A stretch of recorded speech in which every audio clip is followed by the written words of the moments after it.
Açık Görüş'e hoş geldiniz. Her hafta olduğu gibi Türkiye ve dünya gündemi oldukça hareketli. Türkiye'de siyaseti anlama konusunda zorlanıyor herkes. Çünkü kartlar yeniden karılıyor. Muhalefet cephesinde, iktidar cephesinde yeni gelişmeler, sürpriz gelişmeler var. Bu sürpriz gelişmelerin en hızlı okunduğu adreslerin başındaysa iz düşümü olan yeraltı dünyası var. Orada da çok kritik ve önemli hamleler var.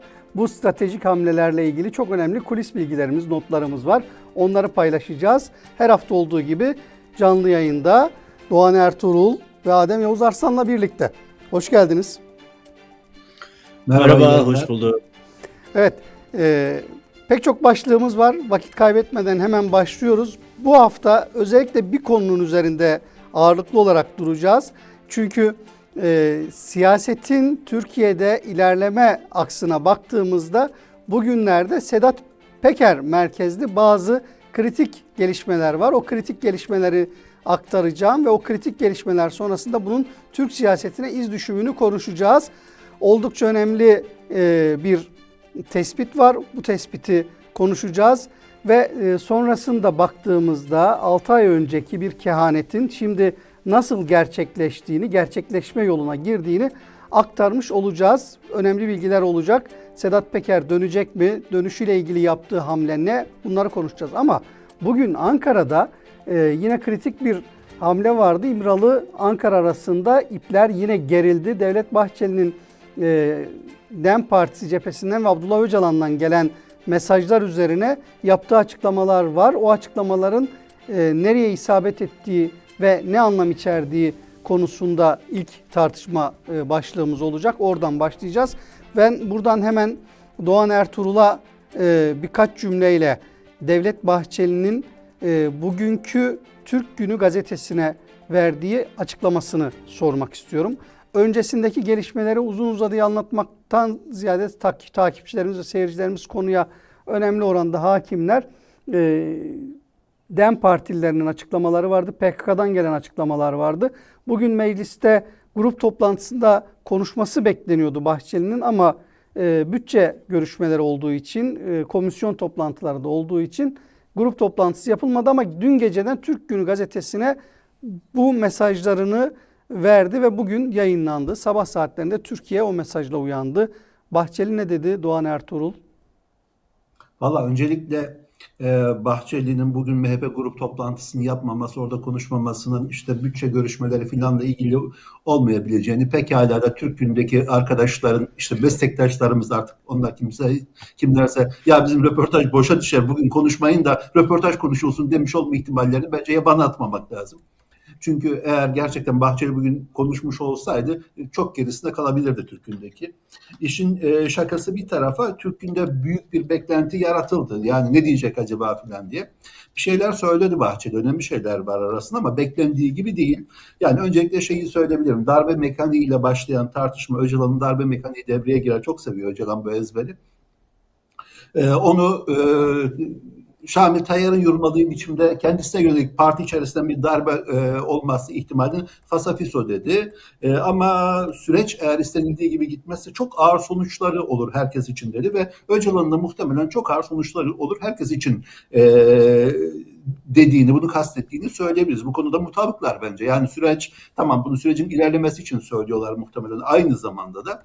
Ama sürecin tıkandığı, zor bir aşamaya geldiği hem Öcalan açısından hem Bahçeli ve AKP rejimi açısından bir Erdoğan rejimi açısından tıkanma aşamasına geldi. Orada büyük krizler yaşandığı ortaya çıkıyor. Bence bugünkü şeyde tekrar eden uzun bir bahis gibi görülüyor ama güzel bir hikaye vardı.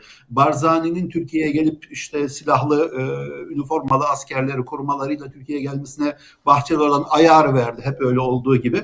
Ben mesela KDP'den yapılan Barzani cephesine yapılan açıklamaya kadar şeyi merak ettim. Yani aslında programlarda hep konuşuyoruz. Çok dağılacak gibi görünüyor. Kusura bakmayın dağılmayacak. Sizi temin ederim.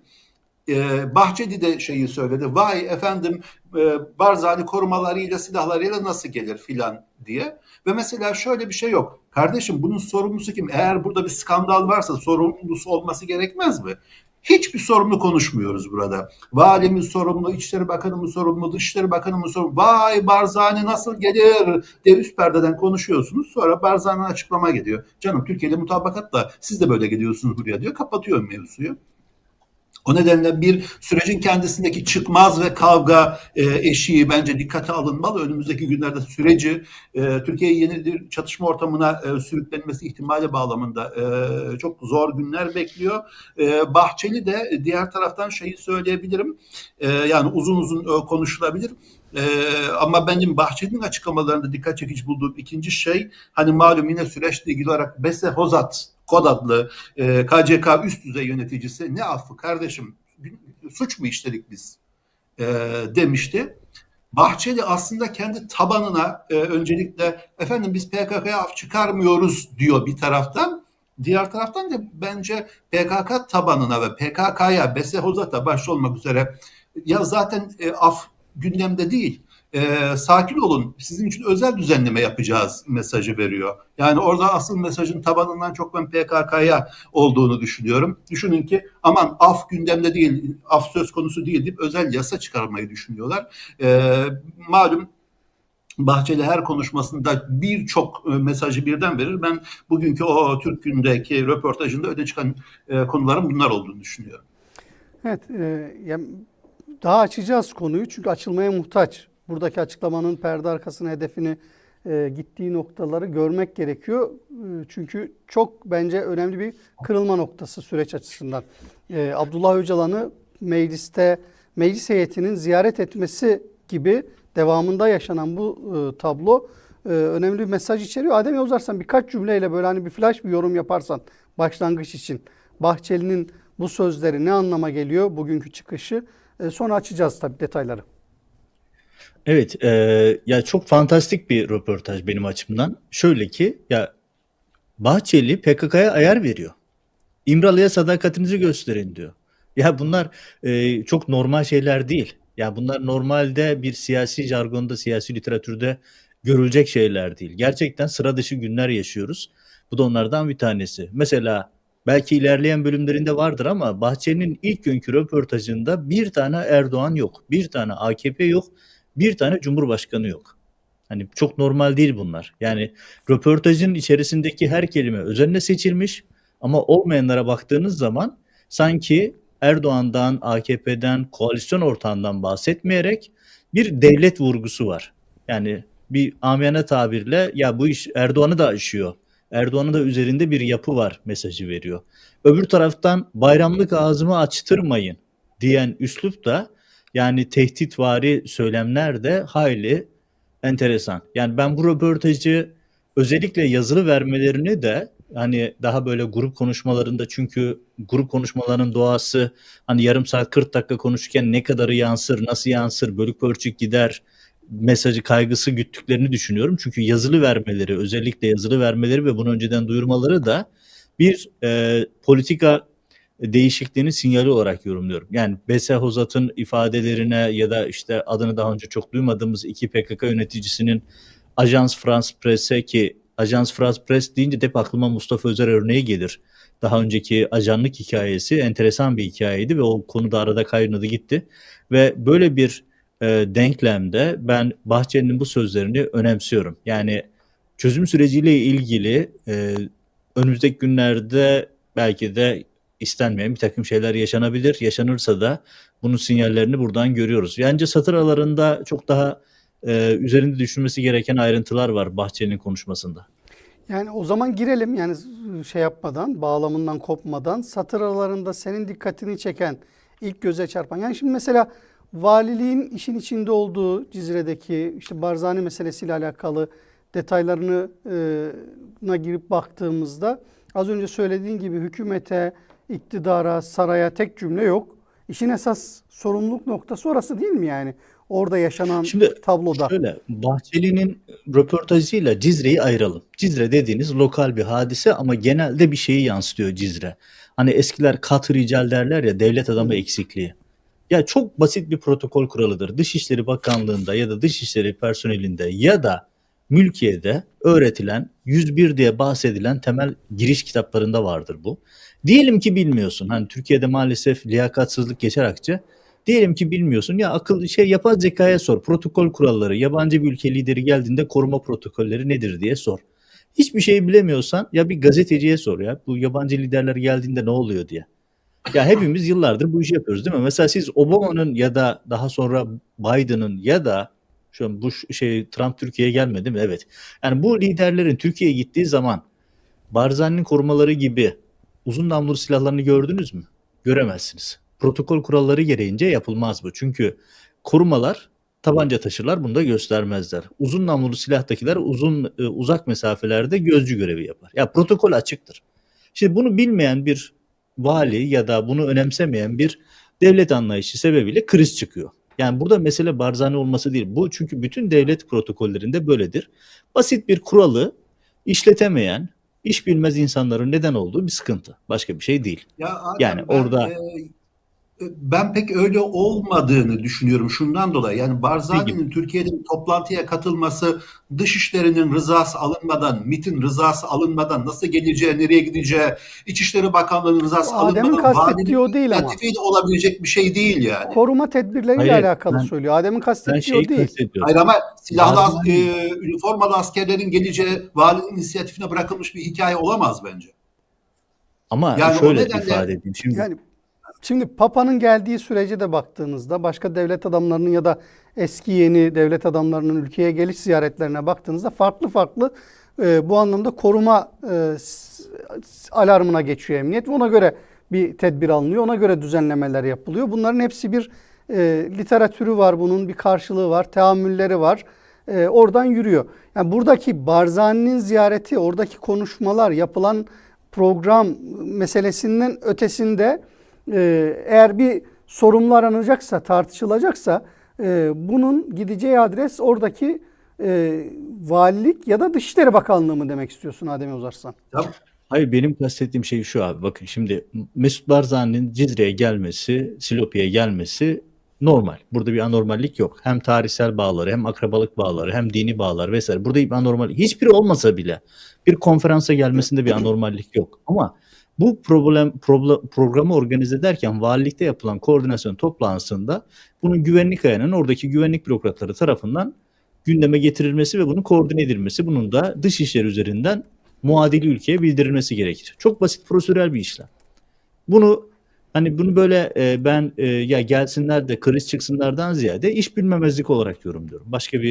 Ben başka türlü bir boyutunu yorgulamıyorum ama çok da üzerinde de önem atfedilecek kadar, böyle ortalığı yıkacak kadar da büyük bir mevzu olduğunu da düşünmüyorum açıkçası. Yani oradaki bürokratların iş bilmezliği, çünkü hani şöyle öbür türlüsü daha büyük bir felaket ortaya çıkartır. Yani şöyle, hangisini tercih ederiz? Bir, oradaki valilikteki bürokratların iş bilmemezliği mi, yoksa İçişleri Bakanı ve Dışişleri Bakanlığı'nın bilerek, isteyerek böyle bir kriz çıksa da ortalık karışsa diye yol vermelerini mi? Hangisi daha kötü olur? Yani ben Bugünkü şartlarda Türkiye açısından baktığınızda, Türk siyasetinin gündemindeki konu başlıklarına baktığınızda belki en az tartışılacak konulardan birisi bu. Ama esas Bahçeli'nin açıklamalarında öne çıkan Şamil Tayyar'ın izahıyla Doğan Ertuğrul biraz daha herkesin net öğrendiği. Önce bir darbe sürecine gider bu iş demişti Abdullah Öcalan. Bu sürecin başarısız olması durumunda DEM Partili yetkililer üzerinden yaptığı açıklamada, ama sonrasında Şamil Tayyar onu biraz daha böyle izah etti, kamuoyuna açıkladı. Dedi ki Devlet Bahçeli'ye parti içinde darbe yapılabilir, bir darbe mekaniğini harekete geçirebilir bu sürecin başarısız olması dedi. Bahçeli de bugün fasafiso bunlar dedi ve Şamil Tayyar'a güya bu tepki anlaşılır gibi oldu, ama sonrasında Şamil Tayyar da bunun üzerinden sıyırtıp dedi ki DEM partililer artık düşünsün. Bahçeli bu konuda raconu kesti dedi. Bu fasafiso ne demek? Yani öncelikle bir Şamil Tayyar sadece DEM Parti değil, Öcalan'a da artık Öcalan düşünsün dedi. Oraya gelmeden şu mevzu aslında biraz konuşulması gereken bir mevzu. Ben biraz farklı düşünüyorum. Nedeni şu. Ya düşünün ki Barzani'nin Türkiye'deki durumuna ilk tepkiyi Cumhurbaşkanı Danışmanı Oktay Saral gösterdi. Bahçeli en ağır laflarla karşı çıktı. Şeyi önemli buluyorum. Hani neyin gündem olduğunu iktidar belirlemesin bence. Ya Barzani'nin Türkiye silahlı korumalarıyla gelip gitmesi meselesinin bir tane sorumlusu yok mudur? Bir tane muhatabı yok mudur?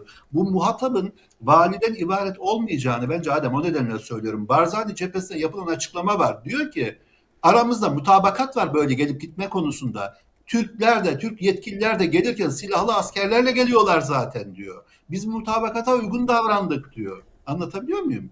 Yani burada gündemi başka şeye kilitleme, öfkeyi başka şeye kilitlemekle ilgili bir tarafı olduğunu düşünüyorum ben. O nedenle devletin yetkililerinin her zaman olduğu gibi bir sorumlu arandığı zaman arazi olup vali filan demesinin bence fırsat vermemek lazım. Bu şey konusunda da Şamil Tayyar pimi çeken isimdi malum. İşte 3 gün 4 gün öncesinde de DEM Parti'den İmralı ziyaretinin komisyon üyeli İmralı ziyaretiyle ilgili DEM Parti'den açıklama gelmeden önce Şamil Tayyar'dı konuyu gündeme getiren. Bugün şöyle bir hava var düşünün. Kürt meselesini çözüyoruz. Terörsüz Türkiye'ye geliyor. Bunun akamete uğraması Erdoğan da söylüyor, Bahçeli de söylüyor, Öcalan içeriden söylüyor. Felaket olur Türkiye açısından. Hatta Şamil Tayyar yeni bir çatışma kapısı aralanır falan filan diye devlet Öcalan'a söyledi filan diyordu. Bugün de diyor ki artık Öcalan düşünsün. Ne oluyor kardeş? Hani ne güzel çözmüştünüz meseleyi. Her şey yolundaydı. Hani süt limandı her şey.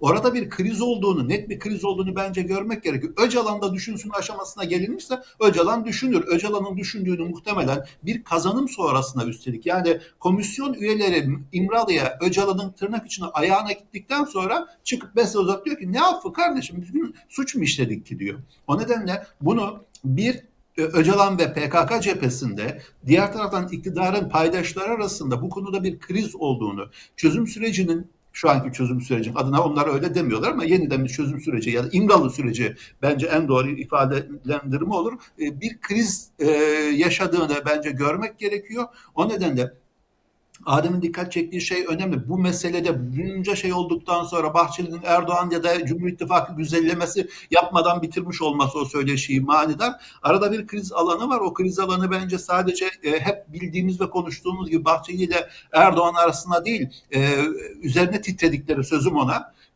Bir de Barzani'nin açıklamasına enteresan bir şey. Bahçeli'nin desteklediğini iddia ettiği İmralı süreci diyor. İddia ettiği. Anlatabiliyor muyum? Böyle bir ima bile var yani. Barzani cephesi bu lafı öyle laf olsun diye söylemiyordur. Ben bundan eminim. O nedenle Burada, bir şey... burada bir açabilir miyim bence?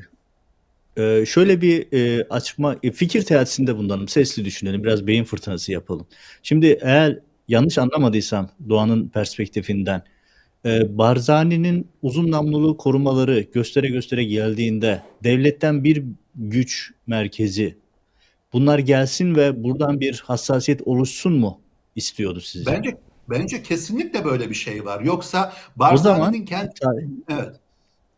o zaman Buyurun. şu mu oluyor? Birinci çözüm sürecini hatırlayalım. Birinci çözüm sürecinde Habur'da ne yaşanmıştı? Habur'da PKK'lılar otobüsün üzerinden şov yaptılar. Sınırda seyyar mahkeme kuruldu. Sonra Habur üzerinden çözüm süreci günah keçisi yapılarak iş askıya alındı.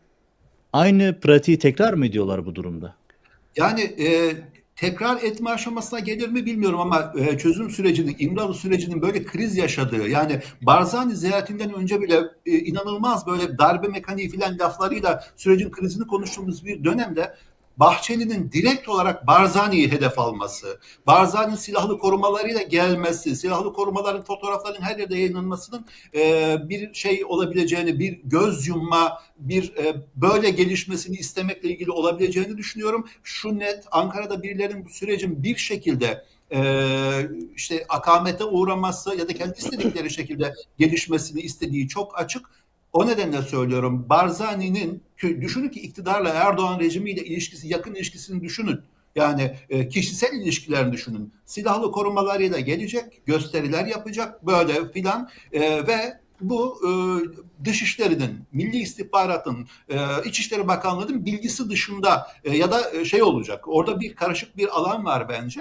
O nedenle Barzani'ye yapılan açıklamada Türk askeri de Türk yetkililer de Kürdistan'a geldiklerinde aynı şekilde askerlerle, üniformalarıyla ve silahlarla geliyorlar hatırlatmasının bence altı çizilmesi gerekiyor. Ki pekala söylediğin gibi süreçte bir karışıklık, bir yeni tartışma, sürecin işte bir şekilde akamete uğraması için gerekçe yapılabilecek işlemlerden biri olabilir mi? Pekala olabilir. Bence bu rejim bu konuda son derece mahir. Şimdi Ama o Adem'e zaman uzatsan, Bedrettin, özür dilerim. Bir daha açayım. Bir yo, yo, follow-up daha ben yine yapayım. açacağım, O aynı zaman konudan açacağım. Sen ikinci bir Habur vakası olma ihtimali üzerinde duruyorsun bu gelinen noktayı. Çünkü bir hafta önce biz burada Öcalan'a yapılan ziyareti, o ziyaretin neden yüksek bir perdeden konuşulmadığını, çözüm süreci adına önemli bir hamlenin neden bu kadar sönük geçirildiğini konuşmuştuk. Bu bir iletişim yöntemi, algı yönetimi şekliydi iktidarın. Bu konuda da çok başarılı bir iktidar var Türkiye'de. Uzun yıllardır bu anlamda da tecrübe kazanarak bütün iletişim mecralarını kendisine almış, kullanan. Şimdi Bahçeli'nin de bugünkü o satır aralarını görelim dediğimiz sözlerine baktığımızda sadece bu Barzani meselesinin dışında Abdullah Öcalan'a da gönderme yapılacak şekilde Şamil Tayyar'ın izahatıyla koymaları bugünkü gelişmeyi ikinci bir habur yapar mı? Şimdi Bahçeli konuşmalarındaki her cümlenin alt başlıklarını ayrıca açmak lazım. Yani bayramlık ağzımı açtırmayın bir ifadesi Evet. sadece bir tehdit ya da bir sopa değil. Ama şunu da söyleyeyim. Yani Bahçeli'nin haklı olduğu bir şey var. Yani darbe dinamiği fasofiso. Ben de aynı fikirdeyim. Darbe dinamiği fasofiso. Geriye doğru bakalım. Bahçeli'nin Öcalan'ın darbe dinamiği söylemleri bir rutindir. Bunu sık sık söyler. Bunu daha önce 2014'lerde de söyledi. Daha önce ileri doğru gittiğimizde de var. Ben işin o darbe dinamiği kısmını çok önemsemiyorum. O biraz müzakere masasının şartları içerisinde yer bulabilir. Ama bakın bir önceki konuya dönelim. Şimdi eğer iktidar içerisinde bir güç odağı çözüm sürecini bir bahaneyle askıya alma niyetindeyse önceki tecrübelere bir bakalım. Habur'a gidelim. Habur'da neler oldu? O dönem Beşir Atalay bizzat bu işin koordinatörüydü. Ben de çok yakın takip etmiştim bu süreci. Hem bölgede hem de Ankara'da. Beşir Atalay'a bu konuda işte ya Habur'daki bu görüntüyü vermeyelim diyenlere hayır verelim, çözüm sürecindeyiz. İşte sınıra mahkeme götürüldü. O şovlar yapıldı. Herkes her şeyi unuttu ama o otobüsün üzerindeki şov kısmı duruyordu. Herkesin kafasına Evet. bu yerleşti. Aynı olayı alalım. Herkes Barzani'nin gelişi, protokol kuralları, herkes protokol kurallarını bilmek zorunda değil, diğer örnekleri bilmek zorunda değil. Ama herkesin kafasında uzun namlulu silahlarla, komando kıyafetleriyle Barzani'nin korumaları kalacak. Eğer Evet. amaç buysa hedefine ulaşacak bir hamle. Çünkü insan zihni imgelerle resmi tamamlar. Bir diğer nokta, eğer böyleyse ki inşallah değildir, inşallah hepimiz yanılırız, bunun arkasından siyasi suikastler gelir. 2015'te süreci bitiren hadiseyi hatırlayalım. Önce Suruç patlaması, hemen akabinden de Ceylanpınar polis infazları geldi. Her iki olayda faili meçhul kaldı. Eğer bu yönde bir adım atılıyorsa Allah korusun bunun arkasından kötü şeyler gelir. Bu çok daha kötü bir süreci beraberinde getirir. Yani buradaki hadiseyi yani bir puzzle'ı tamamlarsak çok dikkatli olunması gereken bir sürecin içine girdiğimizi net olarak ifade edebilirim. Mesela ben Besse Huzat'ın Öcalan serbest kalmadan adım atılmayacak söylemini de gayet endişeyle karşıladım. Neden? Çünkü çıtayı öyle bir yere koydu ki yani hani Evet. bir pazarlık masasında olmazı gösterirsen o masadan kalkmak istiyorsundur.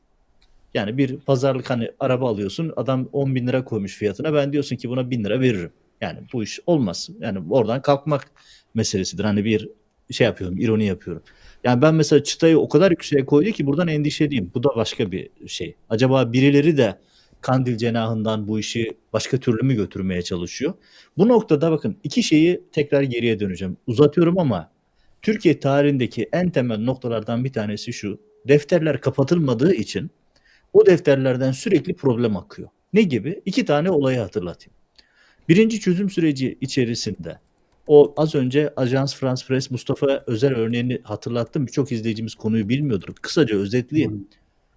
Ajans France Presse'e çalışan Mustafa Özer, ben de şahsen tanırdım. İstanbul'da foto muhabiriydi.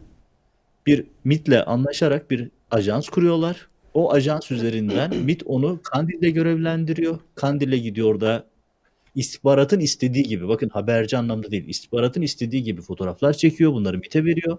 Artı MİT ona bir USB veriyor ve bunu örgütün Fırat Haber Ajansı, Avrupa'daki isme ajansın bilgisayarlarına takmasını istediklerinde, ki çok basit bir işlem, her gazetecinin yaptığı gibi USB ile bilgi transferi yapıyormuş gibi yaparsınız, yaptılar ve Fırat Haber Ajansı'nın veri tabanına girdiler. Bu niye çok önemli? Hatırlatayım. Oslo görüşmeleri de Fırat Haber Ajansı'nın sayfasından yayınlanmıştı. Sayfa eklenmişti. Şimdi bakın, bu virgül. İkinci virgülü hatırlatayım. Paris suikasti neden faali meçhul bırakıldı? Paris suikastleri pardon. 3 önemli kadın PKK yöneticisi, önde gelen isimleri faali meçhul bir cinayete bırakıldı. Bence oradaki Ömer Güney meselesi, hayatını kaybetmesi, cenazesinin, mezarının bile belli olmaması hala büyük bir soru işareti. Hani bu defterlerin açık bırakılması bugün içine düşeceğimiz, Allah korusun, yine provokasyonlar içinde önemli bir işaret. Çünkü bu kötü niyetli, bu süreci sabote edici faaliyetlerin icrasını yapan kişiler hesap vermediği zaman yenisini yapıyorlar. Bu Şimdi noktada ben, bilerek yol vermişlerse Barzani'nin korumalarına, hani bir iş bilmemezlik değil de bilerek yol vermeyse, geçmiş tecrübelerimiz çok parlak şeyler söylemiyor. yani saraydan gelen mesaj biraz aslında bu konunun konuşulmasının sebebi oldu Doğan Ertuğrul. Yani çünkü medyada da çok böyle haber takip edildi, oradaki sempozyum, açıklamalar, konuşmalar, ama sürecin de hassasiyetine paralel bir yaklaşım biçimi vardı. Hafta sonu, hafta sonu yapılan bu sempozyumda, ama sonrasında saraydan özellikle bir işaret fişeği gelince tartışma alevlendi ve Bahçeli'nin bugünkü açıklaması geldi. Şimdi Bahçeli bir yıldır deyim yerindeyse canını ortaya koyarak, gövdesini ortaya koyarak bir süreç yönetiyor.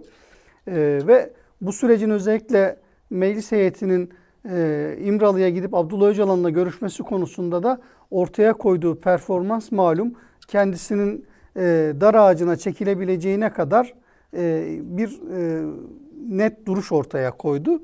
Şimdi Bahçeli bu tarz bir provokasyondan endişe ettiği için mi, bugünkü açıklamalarına baktığımızda Türk Günü Gazetesi'ndeki açıklamalarına baktığımızda bu provokasyon endişesiyle mi söylüyor, yoksa süreçle ilgili yeni bir oyun hamlesi yapmak adına mı böyle bir yaklaşım biçimi var? Yani Bahçeli de az önce Adem Yavuz Arslan'ın söylediği endişeyi o sözlerinde, açıklamalarında gördün mü?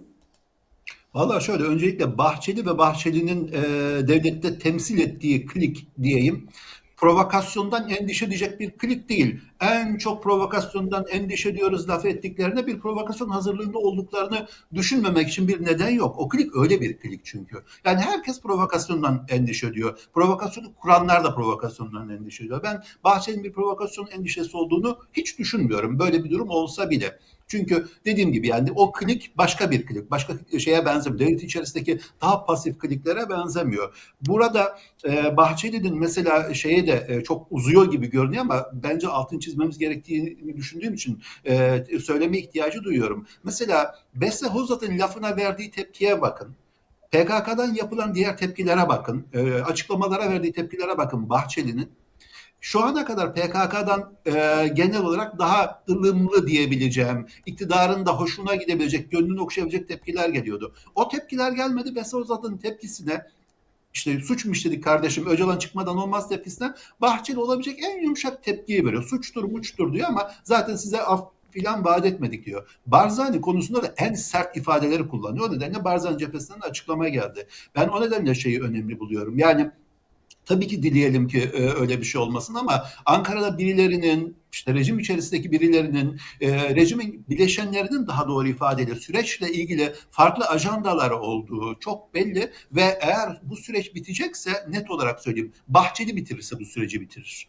Bahçeli bitirmeden bu süreci Erdoğan bile bitiremez bence. Bahçeli bitirmeden Erdoğan bile bitiremez. Bahçeli hangi şartlarda bitirir? Rejim içerisindeki anlaşmazlıklar olur, mutabakata varamamak olur, başka şeyler olabilir, ama ben Bahçeli'nin endişeli bir lider olduğunu düşünmüyorum. Çünkü temsil ettiği klik her türlü endişeyi kendileriyle ilgili duymamız gerek olan bir klik.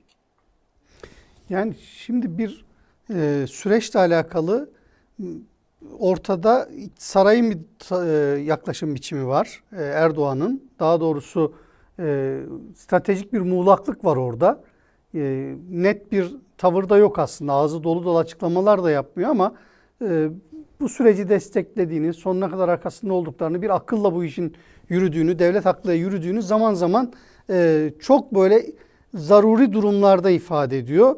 Medyasındaki, iktidara yakın havuz medyasındaki yaklaşım, dil, algı yönetimi açısından baktığımızda da tablo öyle. Diğer taraftan çok yüksek volümde bir Devlet Bahçeli yaklaşımı görüyoruz. Ve bu son açıklamalar İmralı ziyaretinden sonra. Adem Yavuz Aslan, bu Türkiye'de müesses nizam dedi Özgür Özel. Oradan biraz böyle hani kavramı da hatırlatalım. Müesses nizam açısından, müesses nizamın tarafları açısından baktığınızda derin organizasyonların, yapıların devlet içindeki çatışmasının dışa vurumu mu geldiğimiz süreç? Çünkü hani bir ortak devlet aklı, bir sosyal meseleyi, bir siyasal meseleyi toplumsal bir destekle çözme, Türkiye Büyük Millet Meclisi altında çözme ile ilgili yürütülen süreçlerden çok daha farklı bir tabloyla karşı karşıyayız. Dışa yansıyanlar, en azından şu ana kadar gördüğümüz tablo bu. Burada içeride bir devlet içinde bir çatışmanın yansıması mı bütün bunlar? Benim perspektifim biraz bu konuda farklı. Neden farklı? Onu da başlıklar halinde anlatayım ama önce biraz hafızaları tazeleyelim. Biliyorsun, Selahattin Demirtaş'la Erdoğan arasında bir gerginlik olduğunda Erdoğan, bana göre fantastik bir ifadeydi. Demirtaş İmralı'dakine hesap verecek demişti. Bakın, İmralı'daki örgütün lideri, PKK yönetiminden bahsediyoruz. Erdoğan meclis kürsüsünden örgüt içerisindeki durumlara ve dizayna yönelik ifadelerde bulunuyordu. Ve bunu çok üst düzeyden ifade etti. Bugün Bahçeli'ye bakıyoruz. Bahçeli de Türk Gün'deki röportajında diyor ki İmralı'ya yapsınlar, sadakatten bahsediyor. PKK içerisinde dizayndan bahsediyoruz. Ya bu iki konu çok anlamlı. Neden anlamlı? Çünkü bu yeni devleti tanımlayan bir şey. Yeni devlet dediğimiz hadise, ki ben devlet içerisindeki güç odaklarının çatışması söylemine çok katılmıyorum. Çünkü artık öyle bir odak şeyi yok. Devletin yapılanması artık tek adam rejimi ve bu adam rejimi içerisinde Devlet Bahçeli ile Erdoğan aynı tarafta duruyor. Ve devlet içerisinde güç odağı diyeceğimiz bir yapı yok. Ne yargıda, ne askerde, ne de medyada. Yani medyada konuşuruz. Son bir iki nefes alacak yer kalmıştı. Onlar da kapatıldı. Şu aşamada devlet içerisinde Erdoğan'a ve Bahçeli'ye rağmen bir oyun kurup bunu sessiz sedasız bir şekilde pratiğe dökecek, bunu perde arkasından yürütecek bir güç alanı yok. Dolayısıyla ben devlet içerisinde çatışma argümanlarını, Bahçeli'ye karşı darbe direniminin işleme meselesini gerçekten temelsiz buluyorum. Yani fasafiso demekte haklı diyorsun Devlet Bahçeli. Ya ben darbe dinamiği ifadesini de fasafiso olarak yorumluyorum. Ya mümkün mü arkadaşlar? Şimdi hepimiz 30 senedir bu işi takip ediyoruz. MHP'de bir tanesi çıksın, Bahçeli'ye rağmen bir kafasını kaldırsın, bakayım ne yapıyorlar. En basit tabirle o kafayı kırarlar. Kaç tane adayın dövüldüğünü görmedik mi? Sokak ortasına vururlar. Evet, yani Sinan Ateş suikastini unuttunuz mu? Yani ben vururlar demek istemedim. Hani en basit tabirle döverler dedim. Yani çünkü gördük, yani Sinan Ateş suikasti neydi? Sinan Ateş suikastinin o zaman Doğan torbacıların... Ertuğrul neden Şamil Tayyar konuyu böyle ısrarla dile getiriyor? AKP'li Şamil Tayyar diyelim, gazeteci kimliğinden ziyade. Abi niye otorite muamelesi yapıyoruz Şamil Tayyar'a? Otorite yapmıyorum. Burada bir Şamil Tayyar'ın bunu böyle gündemde taşıması sadece bir konudaki hassasiyetini ya da bir gazeteci yaklaşımıyla gündem yorumlamanın ötesinde siyasi bir mesaj içeriyor mu bu? Çünkü AKP milletvekili sıfatını önümüze koyalım. Şamil Tayyar'ın böyle süreçlerde niye Bahçeli'yi böyle hedef alabilecek bir açıklamayı böyle altını çize çize dillendirmesinin perde arkasında bir şey olmalı. Doğan Ertuğrul, sence var mı? Evet ya şöyle, evet, Şamil Tayyar burada bilir kişi değil ama ben Şamil Tayyar'ın işte Cuma günü müydü yazdığımda sildim dediği tweetini silmek için yazdığına dair hiçbir tereddüdüm yok. Gelen tepkiler üzerine sildim falan, bunlar fasafiso, kendi tabiriyle söyleyeyim yani. Bahçeli de bunlar fasafiso, onu silmek için yazdı. İstediği etkiye ulaştığını görünce de sildi. Şimdi Şamil Tayyar'ın tabii DEM Parti'den önce bununla ilgili açıklama yapmış olması ve tekrar ediyorum yani Şamil Tayyar'ın o sildiği tweette devlet Öcalan'a eğer süreç yürümezse daha büyük operasyonlar gelir lafı Şamil Tayyar'ın kendi karihasından çıkmış bir şey değildir. Değil mi? Kamuoyuna böyle bir mesaj gitmesini istiyorlardı. Bu mesajın gitmesini istiyorlarsa yürümeyen bir şeyler var demektir. Yürümeyen şeylerin merkezinde de Suriye olduğunu, başka şeylerde olduğu gibi bir sürü süreci takip eden ismi söylüyor. O nedenle sürece ilişkin kriz var. Yani Öcalan'la Bahçeli ile Erdoğan arasında bakın ne güzel üçlü değil mi? Üçü bir arada yani Öcalan, Bahçeli ve Erdoğan arasında zaten yürüyor süreç. Bu sürece ilişkin krizler var. Ben Adem'e katılıyorum. Yani Bahçeli ve Erdoğan dışında bir odak devlette çok fantastik bir şey olur. Ama Erdoğan'ın temsil ettiği gücün bileşenlerinin olduğu, Bahçeli'nin temsil ettiği gücün de bileşenlerinin olduğunu bence yabana atmamamız gerekiyor. Ve sürecin kendisine bir kriz var. Bu krizin kendisi hani şöyle bir şey gibi geliyor. Efendim bu kriz akamete dönüşürse yani masa tekmelenirse o yıllarca konuştuğumuz tabirle masa tekmelenirse o aşamaya gelirse ki demin söylemeye çalıştım bunu o masayı ancak Bahçeli tekmeleyebilir şu aşamada. Bahçeli hayır dedikten sonra direttikten sonra Öcalan da tekmeleyemez üzerine kalır. Erdoğan zaten elinin ucuyla bile tutmuyor. O aşamaya gelirse başka büyük krizler vardır rejim içerisinde, rejimin bileşenler arasında. O kriz ondan dolayı çıkmıştır diye bence anlamak gerekiyor. Çünkü İmralı sürecinin kendisi başından itibaren Kürt sorununu çözmek için başlatılmış bir süreç değildi. İmralı sürecinin kendisi Orta Doğu'da büyük değişiklikler oluyor palavrasıyla izah edilebilecek bir şey değildi. Evet çok büyük değişiklikler oluyor Orta Doğu'da. Ama rejimin kendi devam ve temadisi için iktidar ve muhalefet mimarisini yeniden organize etme siyasetiydi. Yani anayasa değişikliği, erken seçimde Kürtlerin desteğini alma bunun işlemediğini düşünüyorsa Bahçeli ya da Erdoğan gerekçeleri bu olabilir. Bunun dışında bir gerekçe olamaz. Bir, kendi tabanını konsolide ediyor Bahçeli anladığımız kadarıyla. Tepki olmasına rağmen. AKP endişeli, Erdoğan endişeli. Bu konuda kendi tabanını konsolide edemiyor. Asıl büyük hikaye bence Öcalan Kürt tabanı konsolide edemiyor. Yani Öcalan Kürt tabanı konsolide edemediği için rejimin parçası haline getiremediği için bence kriz çıkıyor burada. Adem'in biraz önce söylediği şey Demirtaş için vay efendim İmralı'ya hesap verecek diyor. Yine Bahçeli bugünkü sözlerinde gerçekten yani ne günlere kaldık diye ne güzel bir laf var değil mi? İmralı'ya sadakat göstermeli DEM Parti ve Kürtler diyor. Sana ne? Muhatabı sen misin? Bunun sağlayıcısı sen misin? Anlatabiliyor muyum? Ben o konuda da Öcalan'ın kendisinin rezervleri ayrı, PKK'nın ayak diretmesi ayrı, PKK içerisindeki farklı grupların farklı ajandaları olması ayrı, Kürt tabanda da istedikleri desteği bulamadıkları için. Yani eğer bu süreç bir şekilde akamete uğrarsa gerçekten bütün samimiyetimle söylüyorum keşke Kürt sorunun çözümü ve Türkiye'nin demokratikleşmesi için başlatılmış bir süreç olsaydı da akamete uğramasaydı. Ama hiç böyle olduğuna inanmadığım ve hiçbir işareti de bunu göstermediği için süreç akamete uğrarsa Erdoğan'ın ve Bahçeli'nin rejimin devamı için Öcalan'la yaptıkları ittifakın sonuç vermeyeceğine kanaat getirmeleri halinde bu süreç bitebilir. Onun dışında sürece oynamaya devam edecekler. Muhtemelen Kürtlere de sürekli mesaj vererek işte bakın yani düzenlemeler, anayasa bilmem ne falan filan diyorlar ama atılmış herhangi bir adım yok. O nedenle çok açık bir şekilde diyorlar ki adım bekliyoruz. Devletten adım bekliyoruz. O adım gelmeden ki o adımın atılmasında Türkiye açısından sanıyorum Suriye Kürtleri yani terör devleti dediği Erdoğan'ın ve Bahçeli'nin yakın zamana kadar SDG'nin durumunu bekliyorlar gibi görünüyor. Orada bir gelişme olmadan bu süreci devam ediyormuş gibi yapacaklar. Şu anki gelinen kriz aşamasında bunu yapmakta bile zorlandıkları şeklinde okumak mümkün bence. Şimdi Adem Yavuz Aslan buradan bakınca bir taraftan işte Kürt siyaseti diyor ki işte adım atacaklar. O cepheden beklentiler var. İmralı'nın bekledikleri var.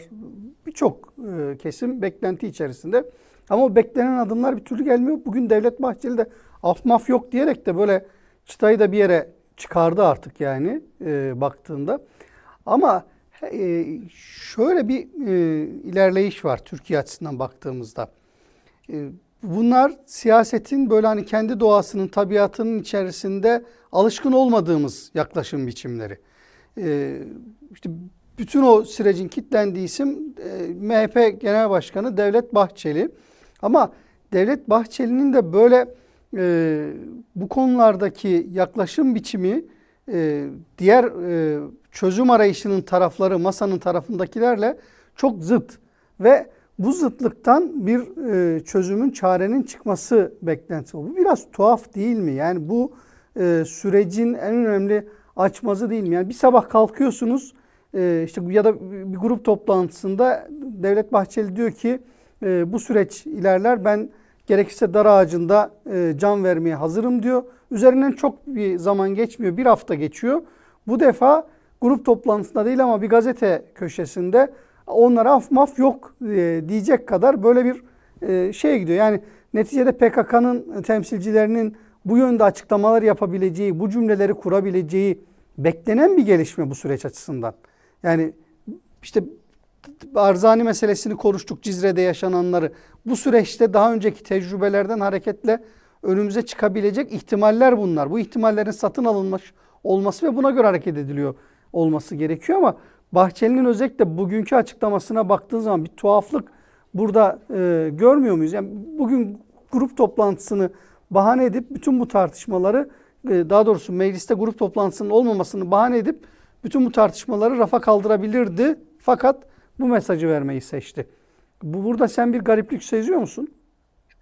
Ben burada kamuoyunun nabzının etkili olduğunu düşünüyorum. Her ne kadar medyadaki medyanın tamamı malum rejim kontrolünde olduğu için birçok gazete, televizyon bu haberleri çok fazla kullanmadığı için her şey sosyal medyada dönüyor ve sosyal medyada yükselen nabzın, sosyal medyada yükselen tepkinin bu parti genel merkezlerine yansımaması mümkün değil.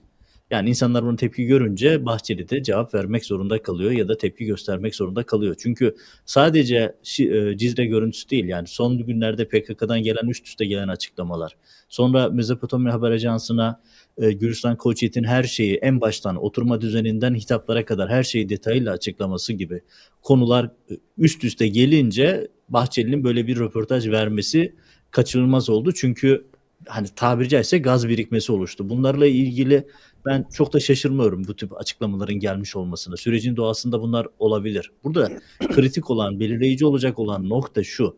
Yani en baştan beri söylediğimiz nokta şu. Ya bu rejimden, bu şu anki devlete hakim rejimden bir demokratikleşme hamlesi gelmeyecek. Bunu beklemek boşa beklemek oluyor. Çünkü varlık sebebini ortadan kaldırır iktidarın.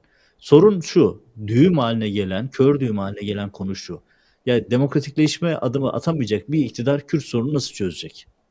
Bu olmayacağı için çözüm sadece Erdoğan'ın Cumhurbaşkanlığı ve Öcalan'ın serbest kalması ya da adada serbest kalması üzerine endekslendiği için bu tip yol kazaları ya da bu tip ifade kazaları çok da sürpriz değil. Bunu formülize etmenin hesabını yapıyorlar. Yani siyaseten daha az zararla nasıl çıkarız? Siyaseten maksimum faydayı nasıl sağlarız diye. Bakın Erdoğan'ın bugünkü konuşmasında ki yani o da aslında eleştirilecek çok şey var. Ne gibi? Ya yargı da kura çekimi sarayda yapılıyor. Ya niye sarayda yapıyorsunuz? Sarayda olmaması gereken bir toplantı. Eskiden bunlar Yargıtay'da yapılırdı. Yargıtay Genel Kurulu Salonu'nda ve hani bağımsızlık olacak ya güya ama işte götürüp sarayda bunlara icazet töreni gibi kura çekme yapıyorlar. Orada Erdoğan'ın söylediği bir şey var. Öyle ya da böyle bu süreç sonuçlanacak diyor, başarıya ulaşacak diyor. Bakın öyle ya da böyle. Bu çok kritik bir ifade. Çünkü biz bunu birinci çözüm sürecinden tanıyoruz. Birinci Ha. çözüm sürecinde ne oldu? Müzakere sandıkta oy getiriyordu. İşte Diyarbakır'da neydi o sanatçının ismini unuttum. Kürt sanatçıyla birlikte halay çekiyordu. Öbür tarafta baktı ki Şivan Perver. 2015 Şivan Perver'le evet. 2015 Haziran'ında parti çoğunluğunu kaybetti. Mecliste hükümet çoğunluğunu sağlayamayınca baktı ki müzakereler fayda etmiyor. Mücadele dönemine geçti. O zaman şehirleri düzeltti, geçti. Bakın öyle ya da böyle iki uç. Öylesi müzakere, böylesi mücadele. Mücadele dediği de ezip geçmek. Yani şehirleri düzeltip geçtiler ya. Ya maharetmiş gibi Diyarbakır'ı Sur'u Toledo yapacağım diyen bir başbakan gördük biz. Ya insanları binaların içerisinde tanklarla ezip geçen insanlar gördük. Şimdi böyle yani Erdoğan diyor ya öyle ya da böyle. Aradaki uç bu kadar geniş. Yani çok vahim şeyler konuşuluyor ekranlarda ama maalesef kamuoyu bunun vehametini anlamıyor. Ya bir başbakan öyle ya da böyle dediyse, başbakan diyorum, Başkan Erdoğan, Cumhurbaşkanı, her şeyin sahibi pozisyondaki kişi, bence orada tahmininden daha büyük bir sıkıntı var demektir. Şimdi o seçim meydanlarında verin 300'ü meselesi var. 2015 yılındaki 400 o de o, 300 değil, 400 pardon indirmeyelim. ya ben şeyi düşürdüm. Sayıyı düşürdüm. Yani şimdi o günlere dejavu yapıp gitmek istemiyoruz. Çünkü hani şey bir süreç, hassas bir süreç ve bu hassasiyetine binaen meselenin herkes bir yaklaşım biçimi ortaya koymaya çalışıyor bütün kesimler açısından baktığında ama yani bu aleni bir senin altını çizdiğin işte öyle ya da böyle demesi Erdoğan'ın. Şimdi şöyle bir tablo var. Seçimlerle açısından, oy potansiyeli açısından baktığında MHP'nin oylarını bu sürecin düşürdüğünü görüyoruz. AKP'den aldığını görüyoruz. Bunu gören Erdoğan ve Bahçeli, Bahçeli kısmını hariç tutarak Erdoğan'ın bu konudaki yaklaşım biçimini Doğan Ertuğrul okumak çok zor değil. Ama şu da bir gerçek, yani Türkiye'de seçim halkın rızasını üreten sandıktan bir kanaat çıkarma telaşı artık büyük oranda yerini başka bir şeye, konjonktürel güç ittifakları, bunun üzerinden çekilen siyasal operasyonlara çevirmiş durumda. O konudan, o perspektiften bakınca mesela geçen hafta biz işte bu programda Mehmet Ağar'ın verdiği, yargıyla verdiği fotoğrafları, pozları konuştuk. Niye konuştuk? Çünkü Ankara'da yeni bir süreç başlamıştı. Europol üzerinden bazı gelişmeler, bazı bilgiler, İçişleri Bakanlığı'nda bazı konuların artık gündeme gelmesi üzerine önce Mehmet Ağar cephesinden, sonra Alaaddin Çakıcı meselesiyle alakalı, sonra Süleyman Soylu cephesinden açıklamalar eş zamanlı, böyle karşılıklı şantaj ifadeleri gündeme geldi. Siyaset böyle hani seçim, sandık dışında, halkın rızasını almanın dışında bu şekilde farklı oyunlarla, operasyonlarla yürüyor. Buradan bakınca Cumhurbaşkanı Erdoğan'ın işaret ettiği öyle ya da böyle meselesi önümüzdeki süreçte Türkiye'deki bu güç dengeleri, iktidar ortakları açısından baktığımızda yeni bir dağılımın işaretçisi mi, yoksa? Yani şöyle, Rasim Ozan Kütahyalı Fatih Altaylı'nın işte ya verilen ceza ile ilgili bir şey paylaşımı yapmış, gördüm sosyal medyada bir gün önce. Sen hapis yatsan da yatmasan da 2028'de Cumhurbaşkanı Erdoğan tekrar seçilecek falan filan diyor. Sanıyorum Erdoğan Rasim Ozan Kütahyalı kadar inanmıyor bunun böyle olacağına, ki bütün tuşlara birden basıyor. O nedenle siyaseti yeniden kendi istediği gibi dizayn etmek mecburiyetinde zaten. Yani çok basit. Bütün dış konjonktür bir tarafa bırakılacak bile olsa önünde seçim süreci var. Seçimde aday olabilmesi gerekiyor. Aday olabilmesinin 2 tane şartı var. Bunun için de siyasi desteğe ihtiyacı var. Burada kulakları çınlasın. Mevzu çok uzadı. Oraya geri dönmeyeceğim ama şeyi söyleme ihtiyacı duyuyorum. Mümtezer Türkoğlu Hoca'nın yıllar önce zamanda yazdığı bir yazı vardı. Osmanlı'da isyan eden şeyleri, aşiret liderlerini, isyancılar her neyse Osmanlı paşa yapardı diye yapmıştı. Şu an tas tamına Bahçeli, Erdoğan'la biraz mutabakat halinde ama önceliğin Bahçeli'de olduğuna dair çok fazla belirti var. Öcalan'ı paşa yaparak rejimin devamını sağlamaya çalışıyor. Şimdi Öcalan'ı paşa yaparak, devleti entegre hale getirerek, rejimin bir parçası haline getirerek rejimin devamını sağlamaya çalışıyor ama müşkil şu ki kendi tabanı evet çok önemsemiyor ama Erdoğan'ın tabanı buna rıza gösterecek gibi görünmüyor. Erdoğan o nedenle korkuyor. Daha önemlisi bence buna Kürt taban evet demiyor. DEM Parti hazır kıta destekliyormuş görünse ya da destekliyor olsa bile. O nedenle yeni bir oyun planı yapmak zorunda. Rejimin devamı için bir şeyler yapmak zorunda. Yani en aklı hayale gelmedik. Bilal Erdoğan'ı düşünüyor, öteki damadını düşünüyor, başka şeyi düşünüyor. Rejimin kendi içerisinde başka parametreler, bir şeyler yapmaya çalışıyorlar. Şu an şöyle bir şeyi düşünelim. Yani bugün muhtemelen biraz sonra konuşuruz. Boydak Holding'e atanan kayyım, onu gasp eden kayyım, işte Boydak'a Adem anlatacaktır. İşte Bilal Erdoğan'ın vakıflarına oradan para akıtıyormuş.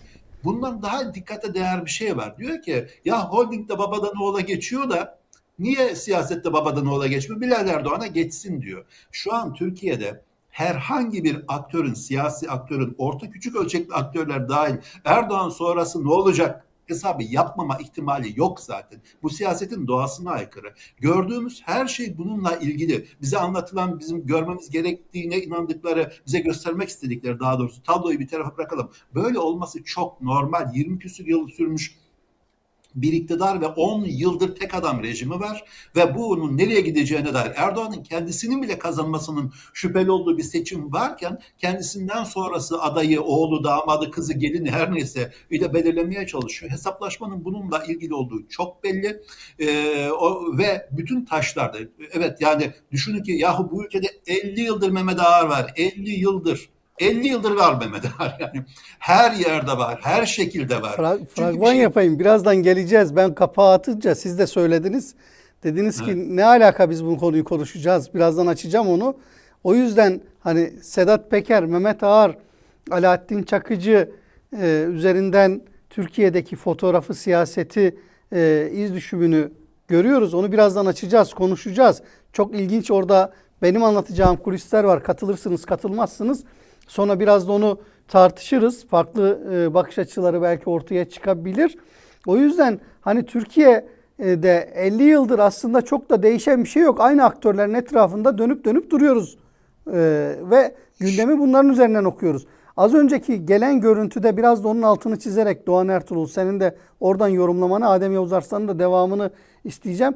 Bilal Erdoğan'ın elini öpmesi babasının, İlim Yayma Cemiyeti'ndeki ödül töreninde bunun yapılıyor olması sembolik açıdan yeni bir anlam inşası ortaya koyuyor. Oradan da bakarak o fotoğrafı ve bu tabloyu. Evet, yani zaten bunun böyle olduğu çok belli. Ankara kulislerini bilen herkes bunu söylüyor. Artık bunu bir kulis bilgisine gerek yok. Biliyoruz ki Trump'la görüşmeye gittiğinde hangi sıfatı taşıdığını bilmediğimiz Bilal Erdoğan gidiyor. Bilal Erdoğan'ın görünür olması için her şeyi yapıyorlar. Bilal Erdoğan İlim Yayma Vakfı, Kilim Yayma Vakfı, başka vakıflar, Okçuluk Federasyonu her yerde görünmeye çalışıyor. Problem şu ki Bilal. Yani böyle bir potansiyeli yok ama Erdoğan ondan bile bunu oldurmaya çalışıyor. Düşünün ne kadar müşkille karşı karşıya oldu. Bilal Erdoğan'dan bir veliaht yaratmaya çalışıyor Erdoğan. Ve senin deminki söylediğin kısım önemli. Hani şöyle bir şey, siz Ankaralı gazeteciler hepimizden iyi bilirsiniz. Derler ya, siyasette büyük değişimlerin, devlette büyük dönüşümlerin ya da dönüşümlerin büyük olması kokusunu herkesten önce bürokratlar alır. Bu rejimde bürokratlardan bile önce bence mafya alıyor.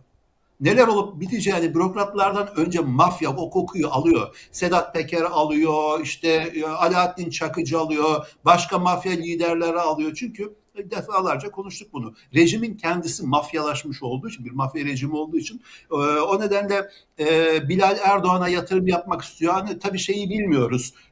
Annesi Emine Erdoğan. Şöyle bir şey var. Türkiye siyasetinin geldiği Emine Erdoğan'ın ne kadar belirgin, baskın özelliği olduğunu biliyoruz. Bilal Erdoğan Emine Erdoğan'la çok istiyormuş. Rivayetler o yönde ama her gün İHA'larıyla, SİHA'larıyla gündemde olan damat Albayrak her nedense şeyi düşmüş. Dün gördüm haberi. Bu yıl silah satışları düşmüş, Ukrayna'daki krizle ilgili olarak olduğunu söyleniyor. Yorumcular, nötr yorumcular, ama muhtemelen Erdoğan damadının mallarını artık iyi promote edemediği için düşmüş olabilir. Bunu şu nedenle söylüyorum. İçinde bulunduğumuz şartları, Türkiye'nin içinde bulunduğu şartları, rejimin niteliğini çok doğru anlamamız gerekiyor. Yani her şey normalmiş gibi göstermek zaten bu tür rejimleri hayatta tutan şeydir. Hiçbir şey normal değil. Her şey inanılmaz derecede çürümüş ve dökülüyor ve ülkenin silah sanayi falan filan diye gerçekten ülkenin kamuya ait silah sanayini de yok etmek pahasına damadının ürünlerini promote eden bir cumhurbaşkanı var. Onun da siyasi gelecek planları olduğu görülüyor. Fakat anladığımız kadarıyla şu an Erdoğan'ın kendisi de, AKP'nin kendisi de, şu an Bahçeli de Erdoğan sonrasına dair kafalarına netleşmiş bir plan var gibi görünmüyor. Ama bütün çarşı pazarın karışmasının ve bundan sonra daha fazla karışma ihtimalinin asıl nedeninin bu olduğunu bence görmek gerekiyor. Evet. Şimdi mafya meselesine geçeceğiz. Oraya Sedat Peker'e geçmeden geçeceğiz. İşte birkaç sen cümle tam burada oraya Adem birkaç Yoldaş'tan ben de cümle onu diyeceğim. ifade edebilir Ya miyim? şu Boydak kaybıyla alakalı bir şeyler söylüyordun yayın öncesi. Tam da zamanı eğer Ya ne- söylemek istiyorsan.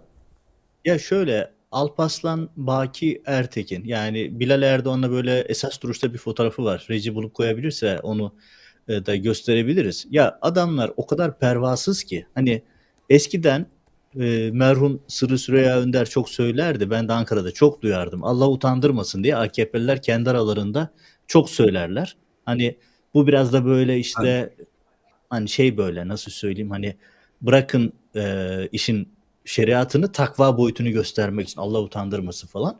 Allah dualarını kabul etmiş, utanmıyorlar. Yani bunu Sırrı Süreyya merhum da diyordu. Ben de bir söylüyorum, bunlar utanmıyorlar. Ya bakın, adam Boydak Holding'e çökmüş.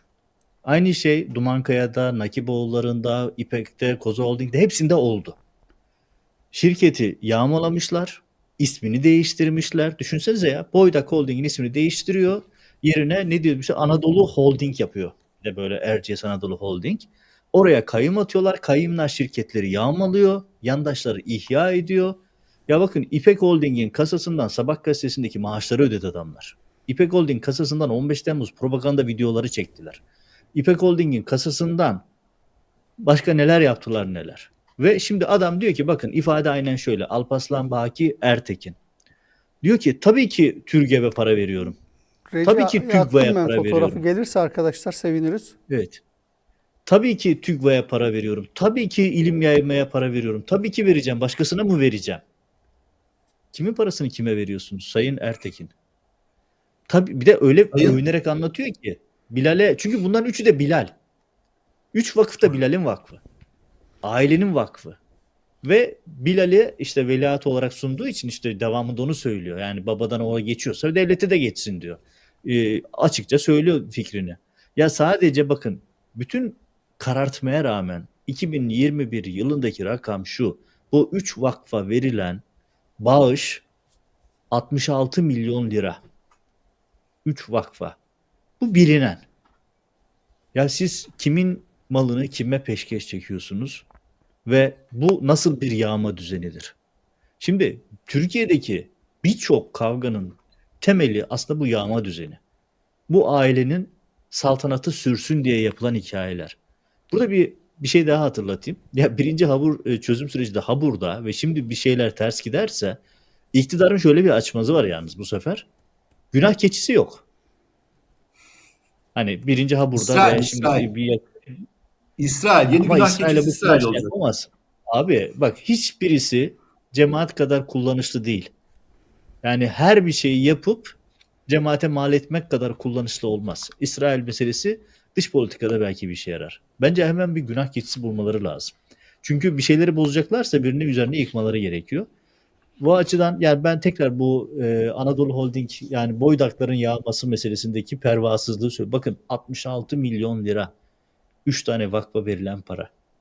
Bu sadece bir şirketten yapılan yağma. Bunun Türkiye'de el konulan binlerce şirket olduğu, belediye imkanları, devlet imkanları nereye hitap ettiğini, nereye denk geldiğini düşünün. Bakın, Amerika'da geçen haftalarda gündem yapmıştım. Sadece Bilal'in Amerika'daki vakfının bir yılda harcadığı para 50 milyon dolar. Ya Katar'ın harcadığı paranın 50 katı. Birleşik Arap Emirlikleri'nin harcadığı paranın 55 katı.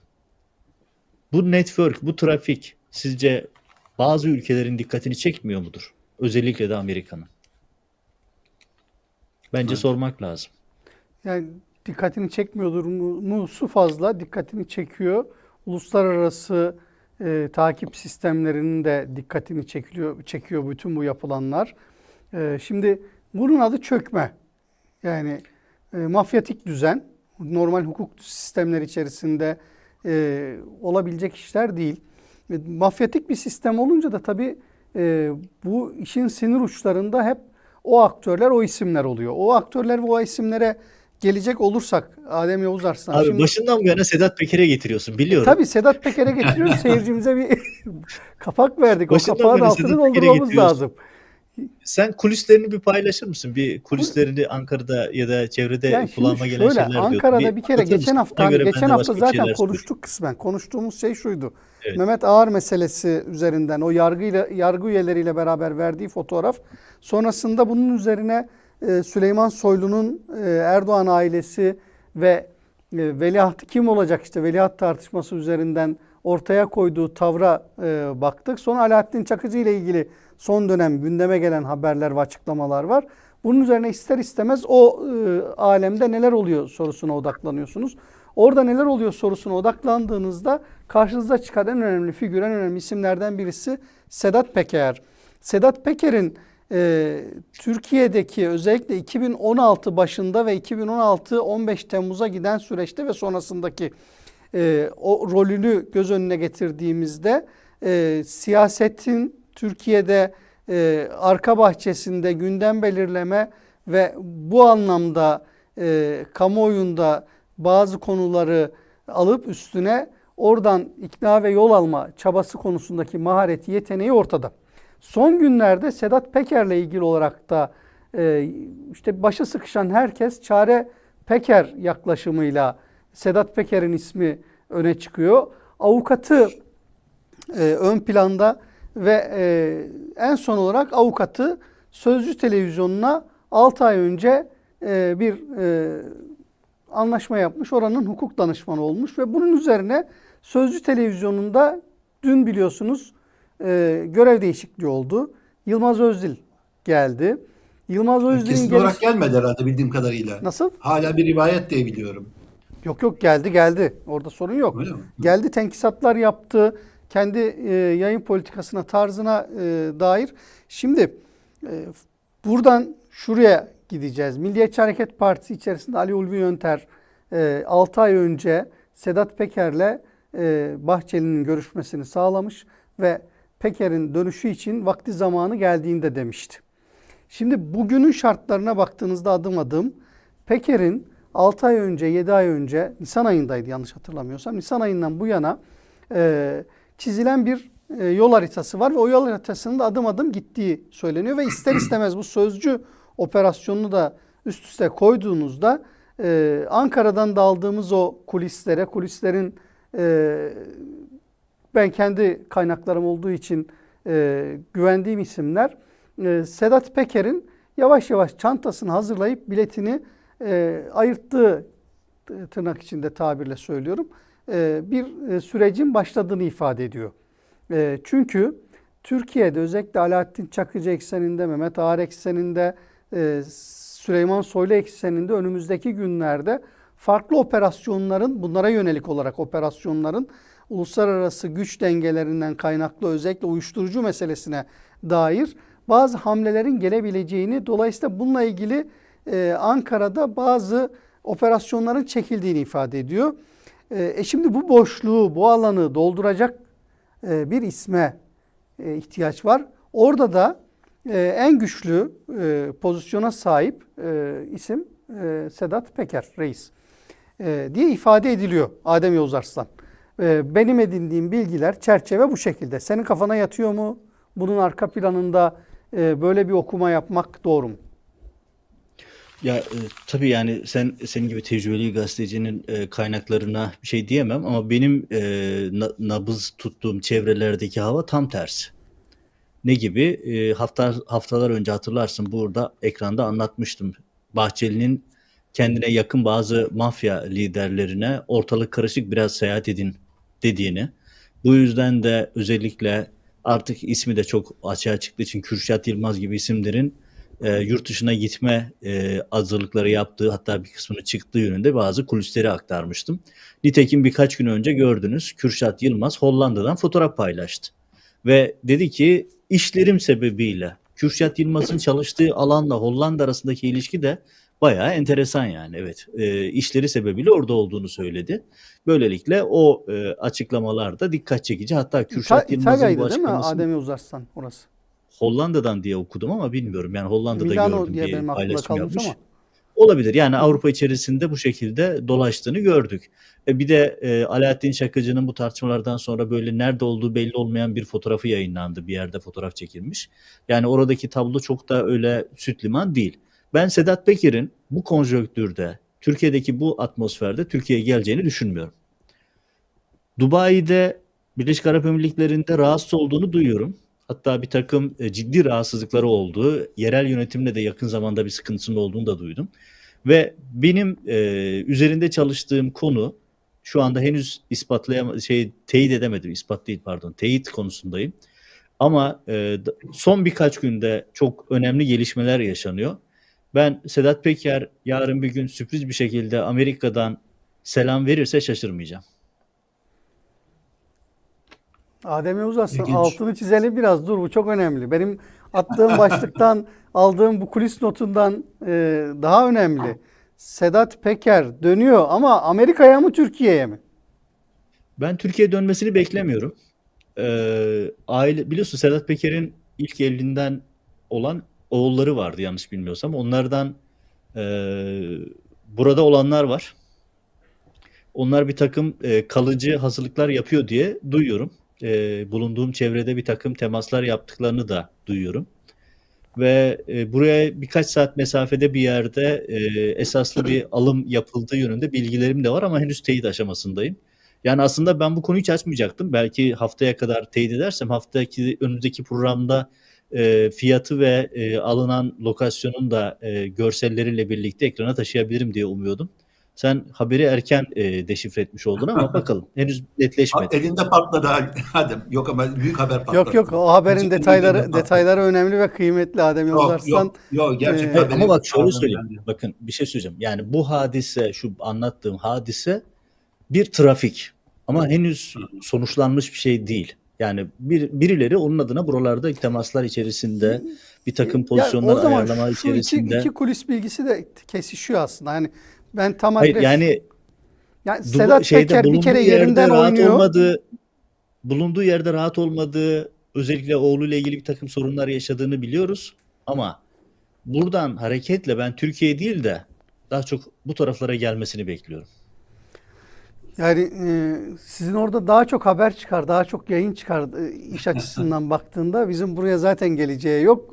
Dolayısıyla Türkiye'ye gitmesinden orada olması haber açısından belki bizim yayınlarımız açısından şeydir ama şu bir gerçek gördüğümüz kadarıyla evet, kartlar yeniden karılıyor ve bu isimlerle alakalı yeni bir konjonktür var. Sedat Peker'in de bu anlamda hareket edeceği, bir yerden bir yere geçeceği bir gündem konuşuluyor ve arka plandan da yansıyanlar bunlar.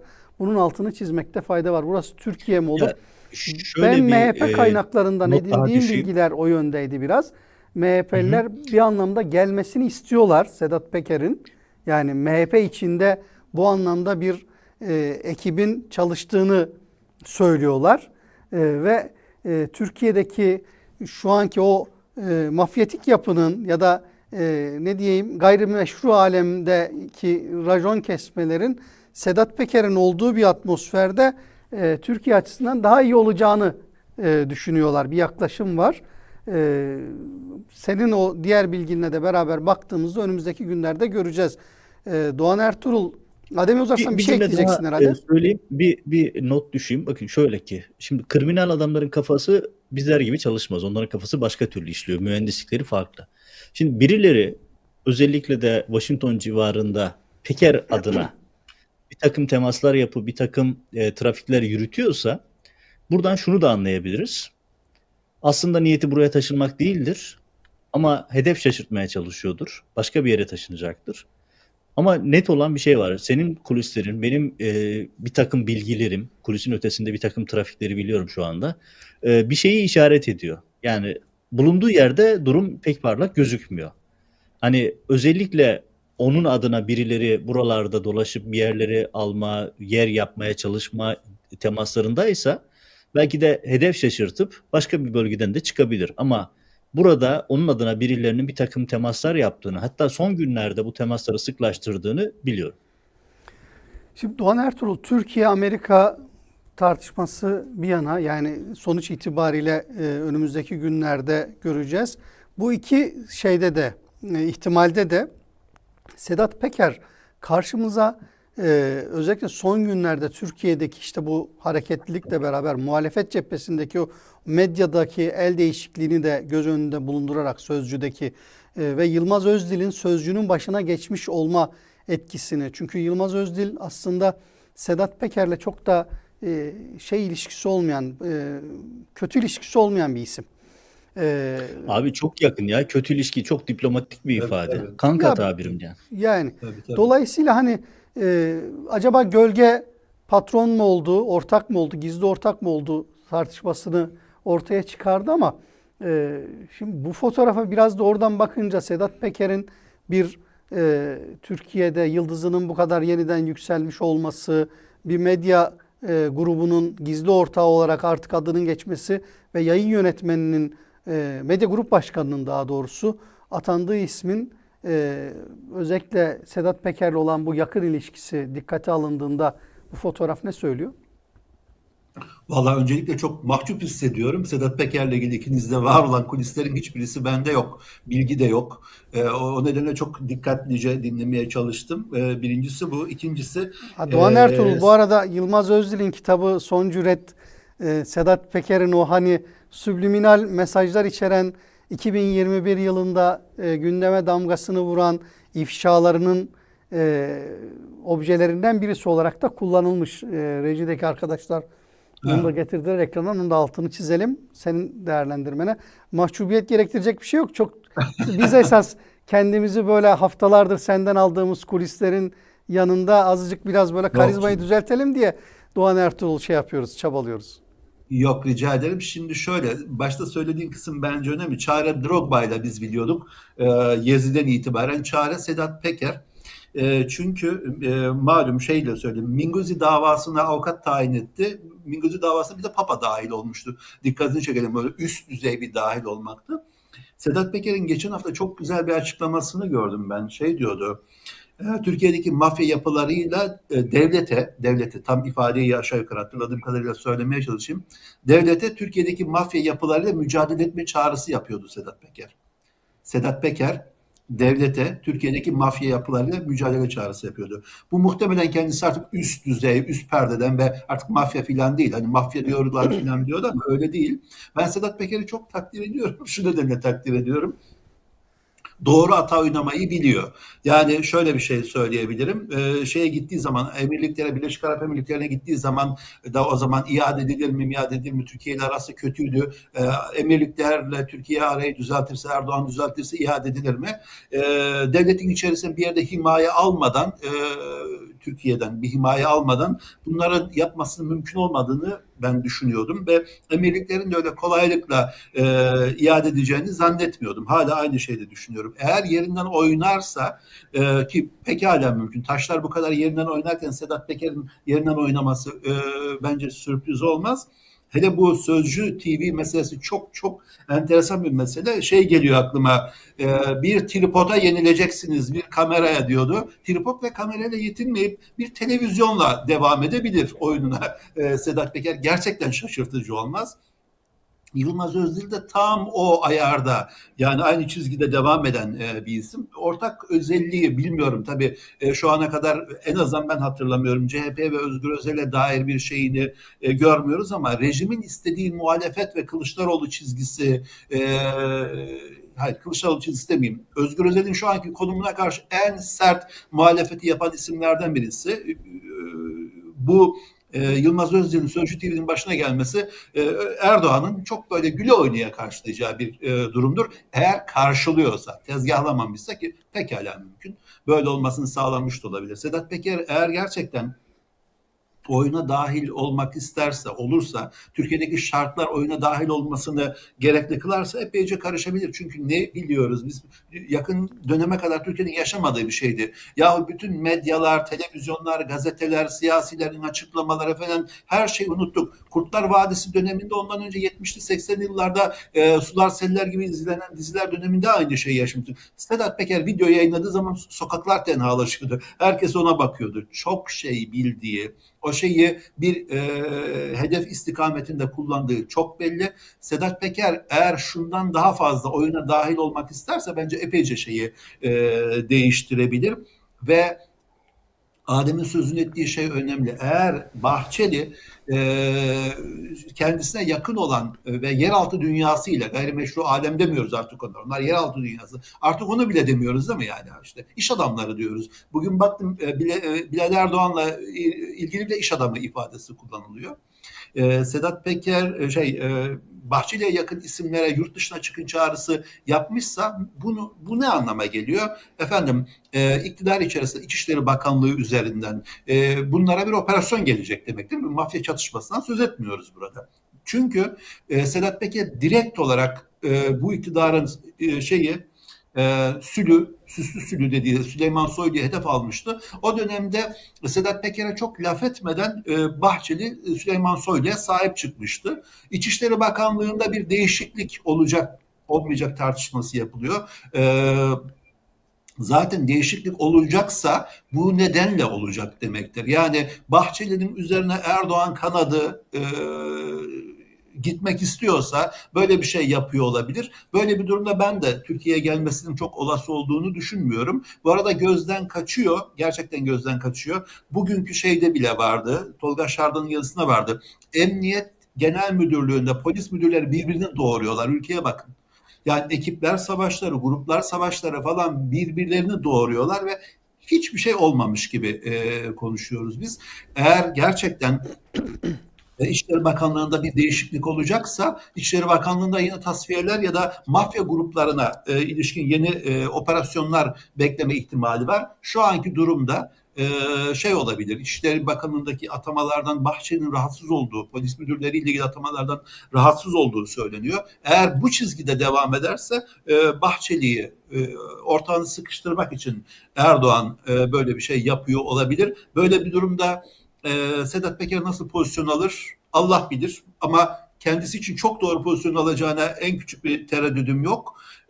O nedenle diğerleriyle kıyaslanmayacak kadar belki Çakıcı istisna edilecek olursa siyasi zekası yüksek bir isim Sedat Peker. O nedenle takdir etmemek mümkün değil. Şimdi bir tripoda, bir kameradan bir medya grubuna mı geçti Adem Yavuz Arslan, Sedat Peker? O soruya da böyle hani bir cevap ararsak biz Şimdi mi abartıyoruz? Yani Yılmaz Yo, Özdil'in Sözcü bu TV geçişini, ondan sonra Sözcü TV'nin içinde bulunduğu tabloyu, muhalefetin medyasının, muhalefete yakın medyanın diyelim, muhalefetin medyası demeyelim de, muhalefete yakın medyanın patronajının ve yayın yönetmenliğinin bu büyük makas değişikliği ne anlam ifade ediyor? Bunlar sabahtan akşama değişen şeyler değil. Şüphesiz önden hazırlıkları yapılıyor. Günler öncesinden işaret fişeği çakılıyor. Buradan Sözcü TV'deki bu değişimden, Sedat Peker faktöründen bakarsak ne ifade ediyor senin için? Evet. Şimdi Sözcü TV'deki değişimi bence kamuoyu gerektiği kadar tartışmıyor. Olay sadece bir yayın yönetmeni değişiminin çok ötesinde. Buna geleceğim ama Doğan'ın söylediği yerden bir önemli noktayı hatırlatarak geçeyim. Ya Tolga Şardan'ın yazısında da bahsettiği hadise, Türkiye'deki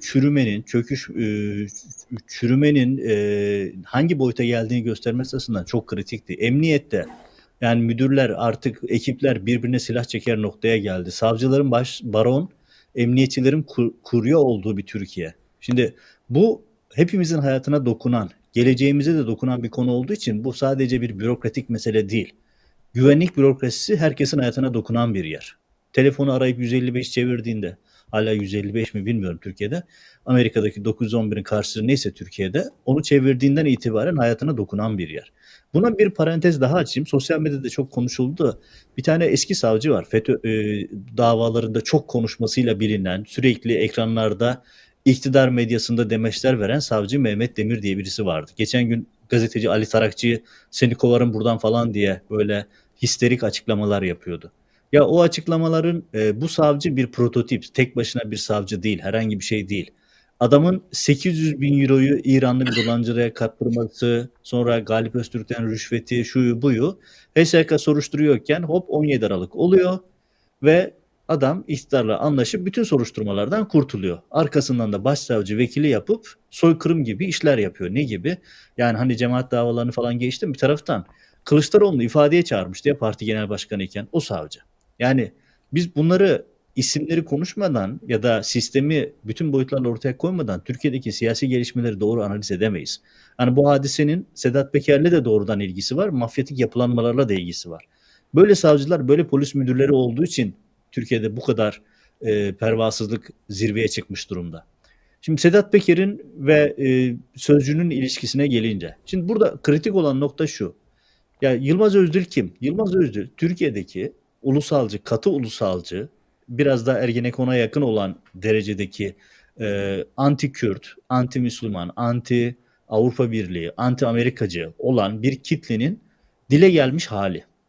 Sloganlarla konuşuyor. Kabul edelim zeki bir adam. Slogan üretmeyi ve sokağın nabzına göre şerbet vermeyi de biliyor. Yani bir derinlik, bir böyle kültürel bir şey beklemiyoruz zaten ondan. Böyle bir derinlik falan da beklenmiyor. Şimdi Sözcü TV, Sözcü Yayın Grubu bu şekilde yeniden dizayn oluyorsa düşünülmesi gereken siyasi boyutu. Bir, ya Türkiye'de böyle kritik bir dönemde Sözcü TV'ye hatırlayalım Rütük onay vermişti. Yani normalde bütün kanalları kapatırken Rütük Sözcü TV'ye yayın onayı verdi. Bu Rütük Sözcü'nün rolüne dair biçilen bir anlamı olan bir konu. Diğer bir noktası şu, ya atılan 15 kişi, hiçbir meslektaşımız işsiz kalmasın tabii ki, ama atılan 15 kişi de şeyin neydi? Yılmaz Özdil'in kafa yapısına ters bir grup.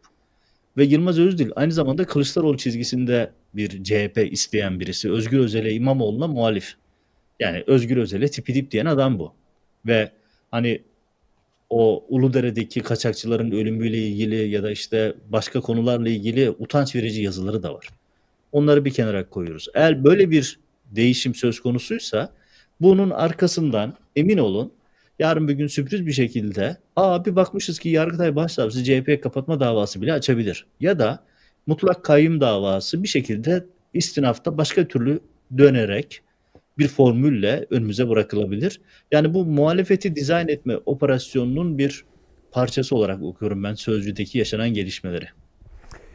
Yani şimdi çok böyle hani bir medyada yayın yönetmeninin değişmesi şeklinde görüp geçmek hakikaten çok basitlik olur ve buradaki Yılmaz Özdil faktörünü, Yılmaz Özdil ismini, Yılmaz Özdil'in muhalefet cephesinde Cumhuriyet Halk Partisi ulusalcı kitle orada yıllardır algı gücünün, etki gücünün hesaba katılmadan Sözcü'deki gelişmelere bakılması yanlış olur. Ama diğer taraftan işte Sedat Peker faktörünü de sen etkin görüyor musun? Sedat Peker'in burada bir gizli ortaklığı olabilir mi Adem Yavuz Arslan?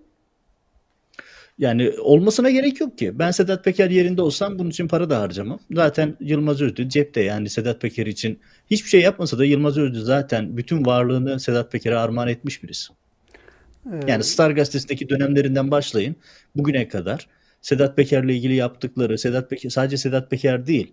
Yani o özellikle 90'larda Güneydoğu'daki faili meçhullerde bilinen insanların nasıl promote edildiğini, nasıl onların övüldüğünü, onlara nasıl böyle olağanüstü hikayeler yazıldığını, Saygı Öztürklerin yaptığı işleri falan hepimiz medyada şahit olduk. Yani Sedat Peker hiçbir şey söylemese bile Yılmaz Özdil zaten onu kendini hani varlığını armağan edecek birisi.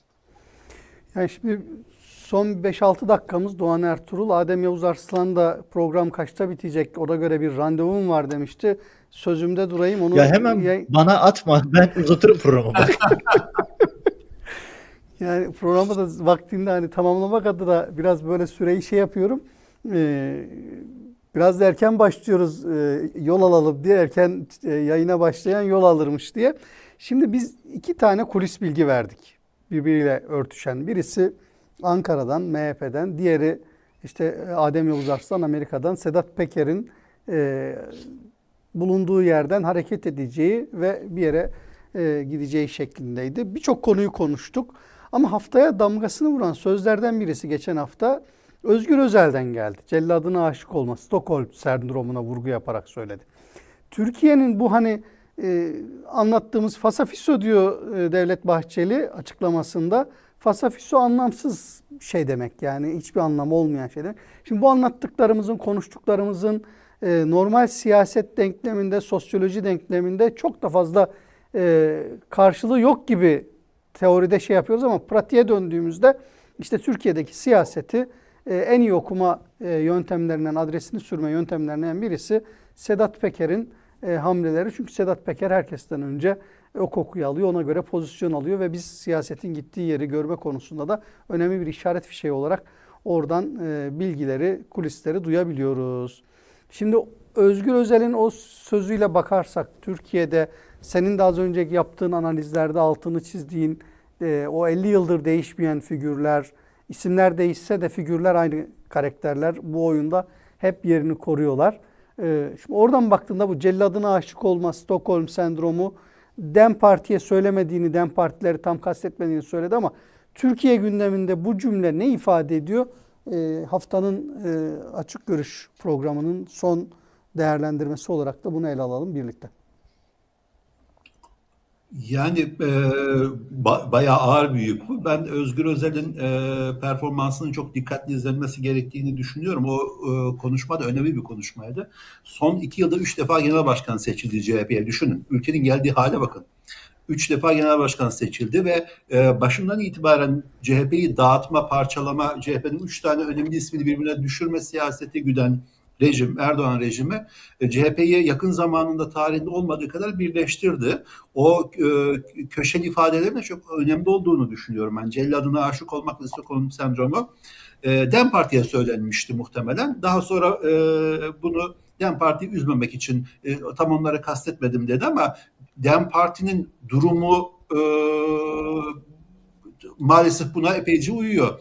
DEM Parti'den Bakırhan'ın yaptığı bu mevzuyu açarsak cellada aşık olma konusunda başkalarının da kirli çamaşırları var. Mealinde şeyler söyledi. Evet, maalesef durum bu. Türkiye bir celladına aşık olma sendromunu uzunca bir süredir yaşıyor. Orada Kılıçdaroğlu'na ve işte kayyım atanan ekibe de rejimle işbirliği içinde insanlar ifadesini kullandı.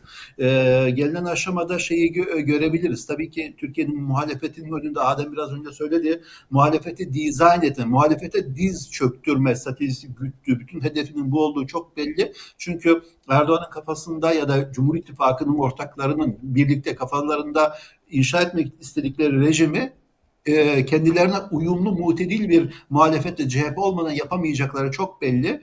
Öcalan da öyle istiyor, yani CHP gelsin, CHP gelmedi saymam bu olmaz, bir dahaki sefere CHP gelsin diyor. Çünkü CHP'nin temsil ettiği bir şey var. Ben izleyicilerimizin bir kısmının tepki göstereceğini de bilerek özellikle söylüyorum. CHP konusundaki ön yargıyı Türkiye seçmeninin önemli bir kısmının ortadan kaldırması gerekiyor. Şu anki Türkiye şartlarında CHP'nin gösterdiği performans kolay bir performans değil. O açıdan önümüzdeki günlerde Erdoğan sonrası ya da rejimin geleceğiyle ilgili tartışmalarda neredeyse yarı yarıya iktidarı konuştuğumuz kadar muhalefeti, ana muhalefete konuştuğumuz bir dönem olacak bence. Bu Türkiye açısından iyi bir tablo. Evet. Aslında yani tartışmanın devamında tencere dibin kara, seninki benden kara muhabbetine döndü bu. Demlerle CHP arasında Adem Yavuz Arslan. Yani bu celladına aşık olma meselesi Türkiye gündemi açısından bu hafta konuştuğumuz başlıkları da göz önünde bulundurduğunda Adem Yavuz Arslan'ın yorumu, değerlendirmesi nedir? Birkaç cümleyle. Ya ben bir şey söyleyeyim. Gerçekten Özgür Özel'i bir yönde takdir ettim. Şöyle ki CHP tarihinde anahtar listesi delinmeden seçilen tek genel başkan oldu. Bu gerçekten eşyanın tabiatına aykırı bir durum. CHP kongrelerinde neler olur neler ama bu sefer hani CHP içi parti muhalefeti Erdoğan sağ olsun tek başına birleştirmiş oldu. Böyle önemli bir gelişme. Bu küçük ama CHP'deki değişimi göstermesi açısından çok kritik bir gelişmeydi. Şimdi bir şey soracağım ya. Demirtaş ne oldu? 5. haftaya geldik, farkında mısınız? Ahim kararından sonra 5. haftadayız. Evet. Hani Erdoğan, Bahçeli hepsi okeylemişti. Nereye gitti? Ne oldu? Hiç kimse bahsetmiyor. Ben mi kaçırıyorum bilmiyorum. Belki aradaki saat farkından dolayı bazı Ben şeyleri notların kaçırıyorum. arasına aldım. Özellikle soracağım diye de artık sormaktan yorulduğumuz için meseleyi kendi kendimize sanki ses yankısı oluyormuş gibi bir algı var. Yani Çünkü Türkiye'de ben bunun sürece karşılığı dair bir yaşanan şey yok. Yani DEM Partisinde de yok yani işin açıkçası. İşte onu diyorum ya, herkes için söylüyorum. Ya Demirtaş ne oldu? Medyada bile gündem değil. Siyasette gündem değil. Ya Demirtaş'ın tahliyesiyle ilgili herkes okeyi vermişti. Bilinmeyen bir güç mü burada süreci engelliyor? O güç sarayla ilgili olabilir mi? Mesela yani burada önemli bir nokta var. Çok kritik. Ne oldu da Demirtaş konusunda Bahçeli ve Erdoğan da okey demişken bir şey olmuyor? Bunu not etmek lazım. Bu çok çok önemli. Bugün bir şey daha oldu. O da şu. Ya herkes hamaset hamaset diyor da bugün mecliste İmamoğlu duruşmasının televizyonda yayınlanabilmesi için yasa Evet, teklifi günün vardı. bence en önemli haberlerinden biri. Ne CHP oldu? CHP Reddedildi. önergeyi verdi, reddedildi. Ha, reddedildi. Hani Bahçeli ve Erdoğan sıcak bakıyordu? Bakın bu süreçte yaşadığımız en temel açmaz bu. Erdoğan ve ekibi Bahçeli ile birlikte paslaşarak böyle konuşulacak laflar ediyorlar. İcraata geldiklerinde hiçbir icraat yok. Hep icraatlar negatif yönde. Türkiye'nin daha otoriterleşmesi, daha çok yolsuzluk, daha çok baskıcı bir sisteme doğru koşar adım gitmesine yönelik. Yani kamuoyuna verilen bir takım sözler, mesajların bir karşılığı yok. Bunu görmek lazım. Bakın Demirtaş 5. haftaya girdi. Hani Demirhan kararı, cemaatle ilgili kararlar, onu söyleyeyim işte bir tane Drone Ali her gün ya da her birkaç günde bir tweet atıyor. Bugün de atmış, 121 kişiyi gözaltına aldık. İşte canı pahasına, diyor ki canı pahasına mücadele ediyorlar cemaatle ilgili şeyde. İşte hayatlarını ortaya koyuyorlarmış. Allah'tan kork Ali Yerlikaya. 10 yıldır operasyon yapıyorsunuz. Bir tanesi öf bile demedi size operasyonlarda. Neyden bahsediyorsunuz? Bunu da yani gerçekten alır gibi değil. Uzatıyorum ama benim notlarım arasında var. Konuşmazsam içimde kalır. Abi bu ülkedeki çürüme, bu ülkedeki çözülme, daha başka şeyler de söyleyebilirim de. Ya Ukraynalı yetim çocuklardan ne istediniz ya abicim ya? Yetim Hı hı. çocuklardan tecavüze uğrayıp hamile kalanlar oldu. Bakın Avrupa Birliği'nin, Avrupa'nın çok önemli bir gazetecilik çalışması var. Bu organize suçları araştırmayla ilgili uluslararası bir konsorsiyum. Ukrayna'dan da bu işe katılanlar var ve detaylar şok edici. Savaştan kaçırılıp Antalya'ya getirilmiş çocuklara otelde tecavüz edilmiş. 2 tanesi hamile kalmış. Gizlice Ukrayna'ya geri götürülmüş. Ailelere baskı yapılmış. Bunlarla ilgili konuşmayın, hiçbir şey söylemeyin vesaire falan diye. Hani emanetin, hele bunların çocuk olduğunu düşünürsen, yani hani gökten taş yağsa yeridir diyeceğim de demek ki birilerinin duasıyla korunuyor, bilmiyorum. Yani ben şu anda Türkiye'de herkesin bu konuyu konuşuyor olması gerektiğini düşünüyorum ama yok. Maalesef kimseyi konuşturmuyorlar. Yani 510 yetim çocuk raporla ilgili de ilginç detaylar var. Çok ağır bir tablo var. Karşımızda insanın nutku tutuluyor. Yani bütün o konuştuklarımızın sonrasında bu haberle noktalıyor olmak Ya gerçekten özür dilerim de bir hatırlatma daha yapayım. Bakın, kapanmayan defterler meselesini ısrarla söylememin nedeni şu. Bu ülkede İçişleri Bakanlığı yapmış Meral Akşener, polis müdürlerinin yönettiği fuhuş otelleri var. Yetimhanelerdeki çocukları kullanıyorlar diye açıklama yaptı ve hiçbir şey olmadı. Kendisi de peşini düşmedi, ayrı bir konu. Bakın garabete bakar mısınız ya? Bu ülkede emniyet müdürlerinin yönettiği fuhuş çeteleri var, yetimhanelerdeki otelleri var, yetimhanelerdeki emanet kız çocuklarını kullanıyorlar. Yani utanıp yerin dibine geçmesi gerekenler ekranlarda işte el öptürüyor, bir şeyler yapıyor. Çok yazık. Doğan Ertuğrul, kapanış cümlesini artık sen söyle çünkü bunun Vallahi üzerine çok yapılacak Adem bir yorum. susmayacak diyor. Sözün bittiği yer burası. Yani hakikaten çok acı hadi. bir tablo. Şimdi sorular soruyoruz. Gündeme ilişkin pek çok konuyu tartışıyoruz, konuşuyoruz. Sorular.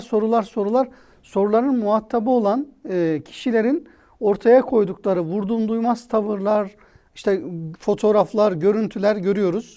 Sorumluluk makamında olanların yaklaşım biçimlerini görüyoruz. Gerçekten bütün bu sorulara karşı ortaya koydukları şey Bahçeli'nin işte söylediği gibi fasafiso birkaç cümlenin, birkaç açıklamanın dışında bir şey değil. Bu açmaz, bu yara. İşte Demirtaş'ın eşi 4 gün bekledi orada. 5 haftaya dönmüş Adem Uzarslan hatırlattı. Ben daha 3. haftadayız falan zannediyorum. 5 hafta olmuş. Ses yok, seda yok. İşte bu rezalet, yani işte dünya lideri olmaktan, savaşları bitirmekten bahsediyoruz. Yetim çocuklara reva görülen tablo, bununla ilgili soruşturmanın ne olacağı, nereye gideceği meçhul. Ama İçişleri Bakanı çıkıyor. İşte bugün şu kadar kişiyi yakaladık. Bankasya'ya para yatırmışlar bunlar diyor. Bankasya tarih olalı, üstünden yeller eseli yıllar olmuş. İnsanlar 18-19 yaşındaki, 20 yaşındaki gençleri alıyor. Daha 12-13 yaşındaymış bu hadise olduğunda. Şimdi bunlardan kamuoyuna bir algı oluşturmaya çalışıyorlar. Böyle bir tablonun içindeyiz ve böyle bir programdayız ve kapanış cümlesi bende yok. Sende var mı? Valla yani aslında Adem'in söylediklerinden sonra bir şey söylemek çok zor. Gerçekten zor. Şimdi Demirtaş mevzunda aslında bir şey söylemeyi düşünüyordum ama şeyin ziyareti malum, ziyaret sonrası durum biraz karıştı. Bülent Arınç'ın ziyareti sonrası. Muhtemelen önümüzdeki hafta konuşuruz ama bu yetim çocuklar meselesi her şeyden daha değerli, her şeyden daha önemli. Ülkenin durumunu göstermesi bakımından bugün güncel başka bir şeyden söz edeyim. Yani okuma yazması olan herhangi birisi alsın okusun. Bugün sanıyorum 29 tane filan 20 küsur tane gözaltı kararı ile ilgili bir haber gördüm. FETÖ soruşturmaları kapsamında 29 gözaltı. Şimdi PKK'yı konuşuyoruz, silah bırakmayı konuşuyoruz, başka şeyi konuşuyoruz.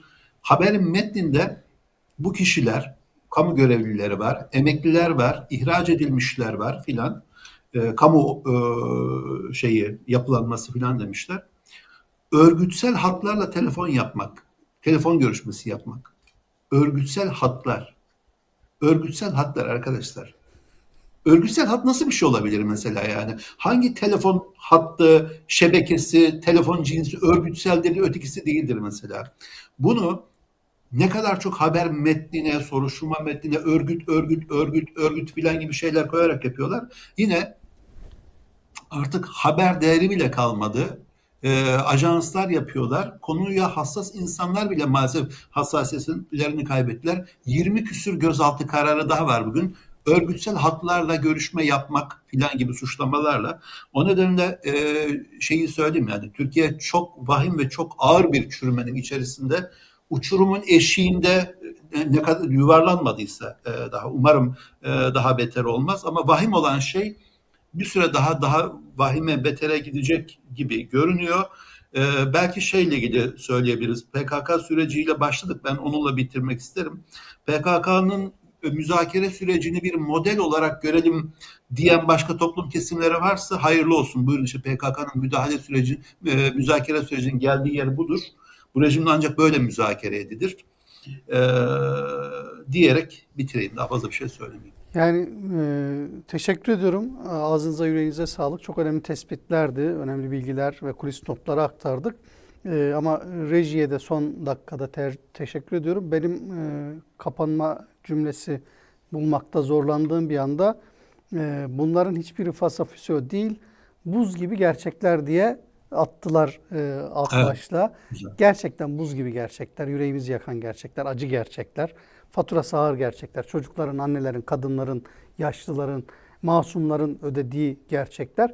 Bu ciddiyetle bu konuların ele alınması gerekiyor. Yani evet, birçok konuyu magazin figürü, magazin tadında değerlendirip geçip gidiyoruz. Çabucak unutuyoruz ama hayatlara dokunduğunu, insanlara dokunduğu, onların hayatında ağır faturalara sebep olduğunu biliyoruz. Bu bilgiden hareketle yaptığımız değerlendirmelere, bakış açılarına, okumalara dikkat etmemiz gerekiyor. Kurduğumuz cümlelere, tartışmalara da ona göre dikkat etmemiz gerekiyor. Biz elimizden geldiği kadar bu hassasiyeti göstermeye çalışıyoruz. Tamamıyla gösterdiğimizi söyleyemeyiz. Ama göstermeye en azından gayret ediyoruz. Bunun bilincinde ve farkındayız. Herkesin de aslında bu konularda işte arkadaşların dediği gibi bunlar fasafiso değil, buz gibi hayatın gerçekleri ve insanlara dokunuyor. İnsanların hayatında önemli yer ediyor. Bu hassasiyetle, kuyumcu titizliğiyle dikkat etmemiz gerekiyor. Kendime ve buradan bizi takip eden seyircilerimize bu vesileyle bir hatırlatma yapmış olalım. Ve bu haftalık Açık Görüş'ten bu kadar diyelim. Yorumlarınızı, eleştirilerinizi, beğenilerinizi, like'larınızı, paylaşımlarınızı lütfen ihmal etmeyin. Buna hem bizim ihtiyacımız var hem de gerçeği arayan, gerçeği bulmak isteyen takipçilerimizin ihtiyacı var. Daha fazla kişiye ulaşmamızın yolu sizin desteklerinizden geçiyor. İlginize teşekkür ediyoruz. Bir sonraki hafta yeniden karşınızda olmak üzere Doğan Ertuğrul ve Adem Yavuz Arslan'a da hasreten teşekkür ederek iyi akşamlar diliyorum. İyi akşamlar. Görüşmek üzere.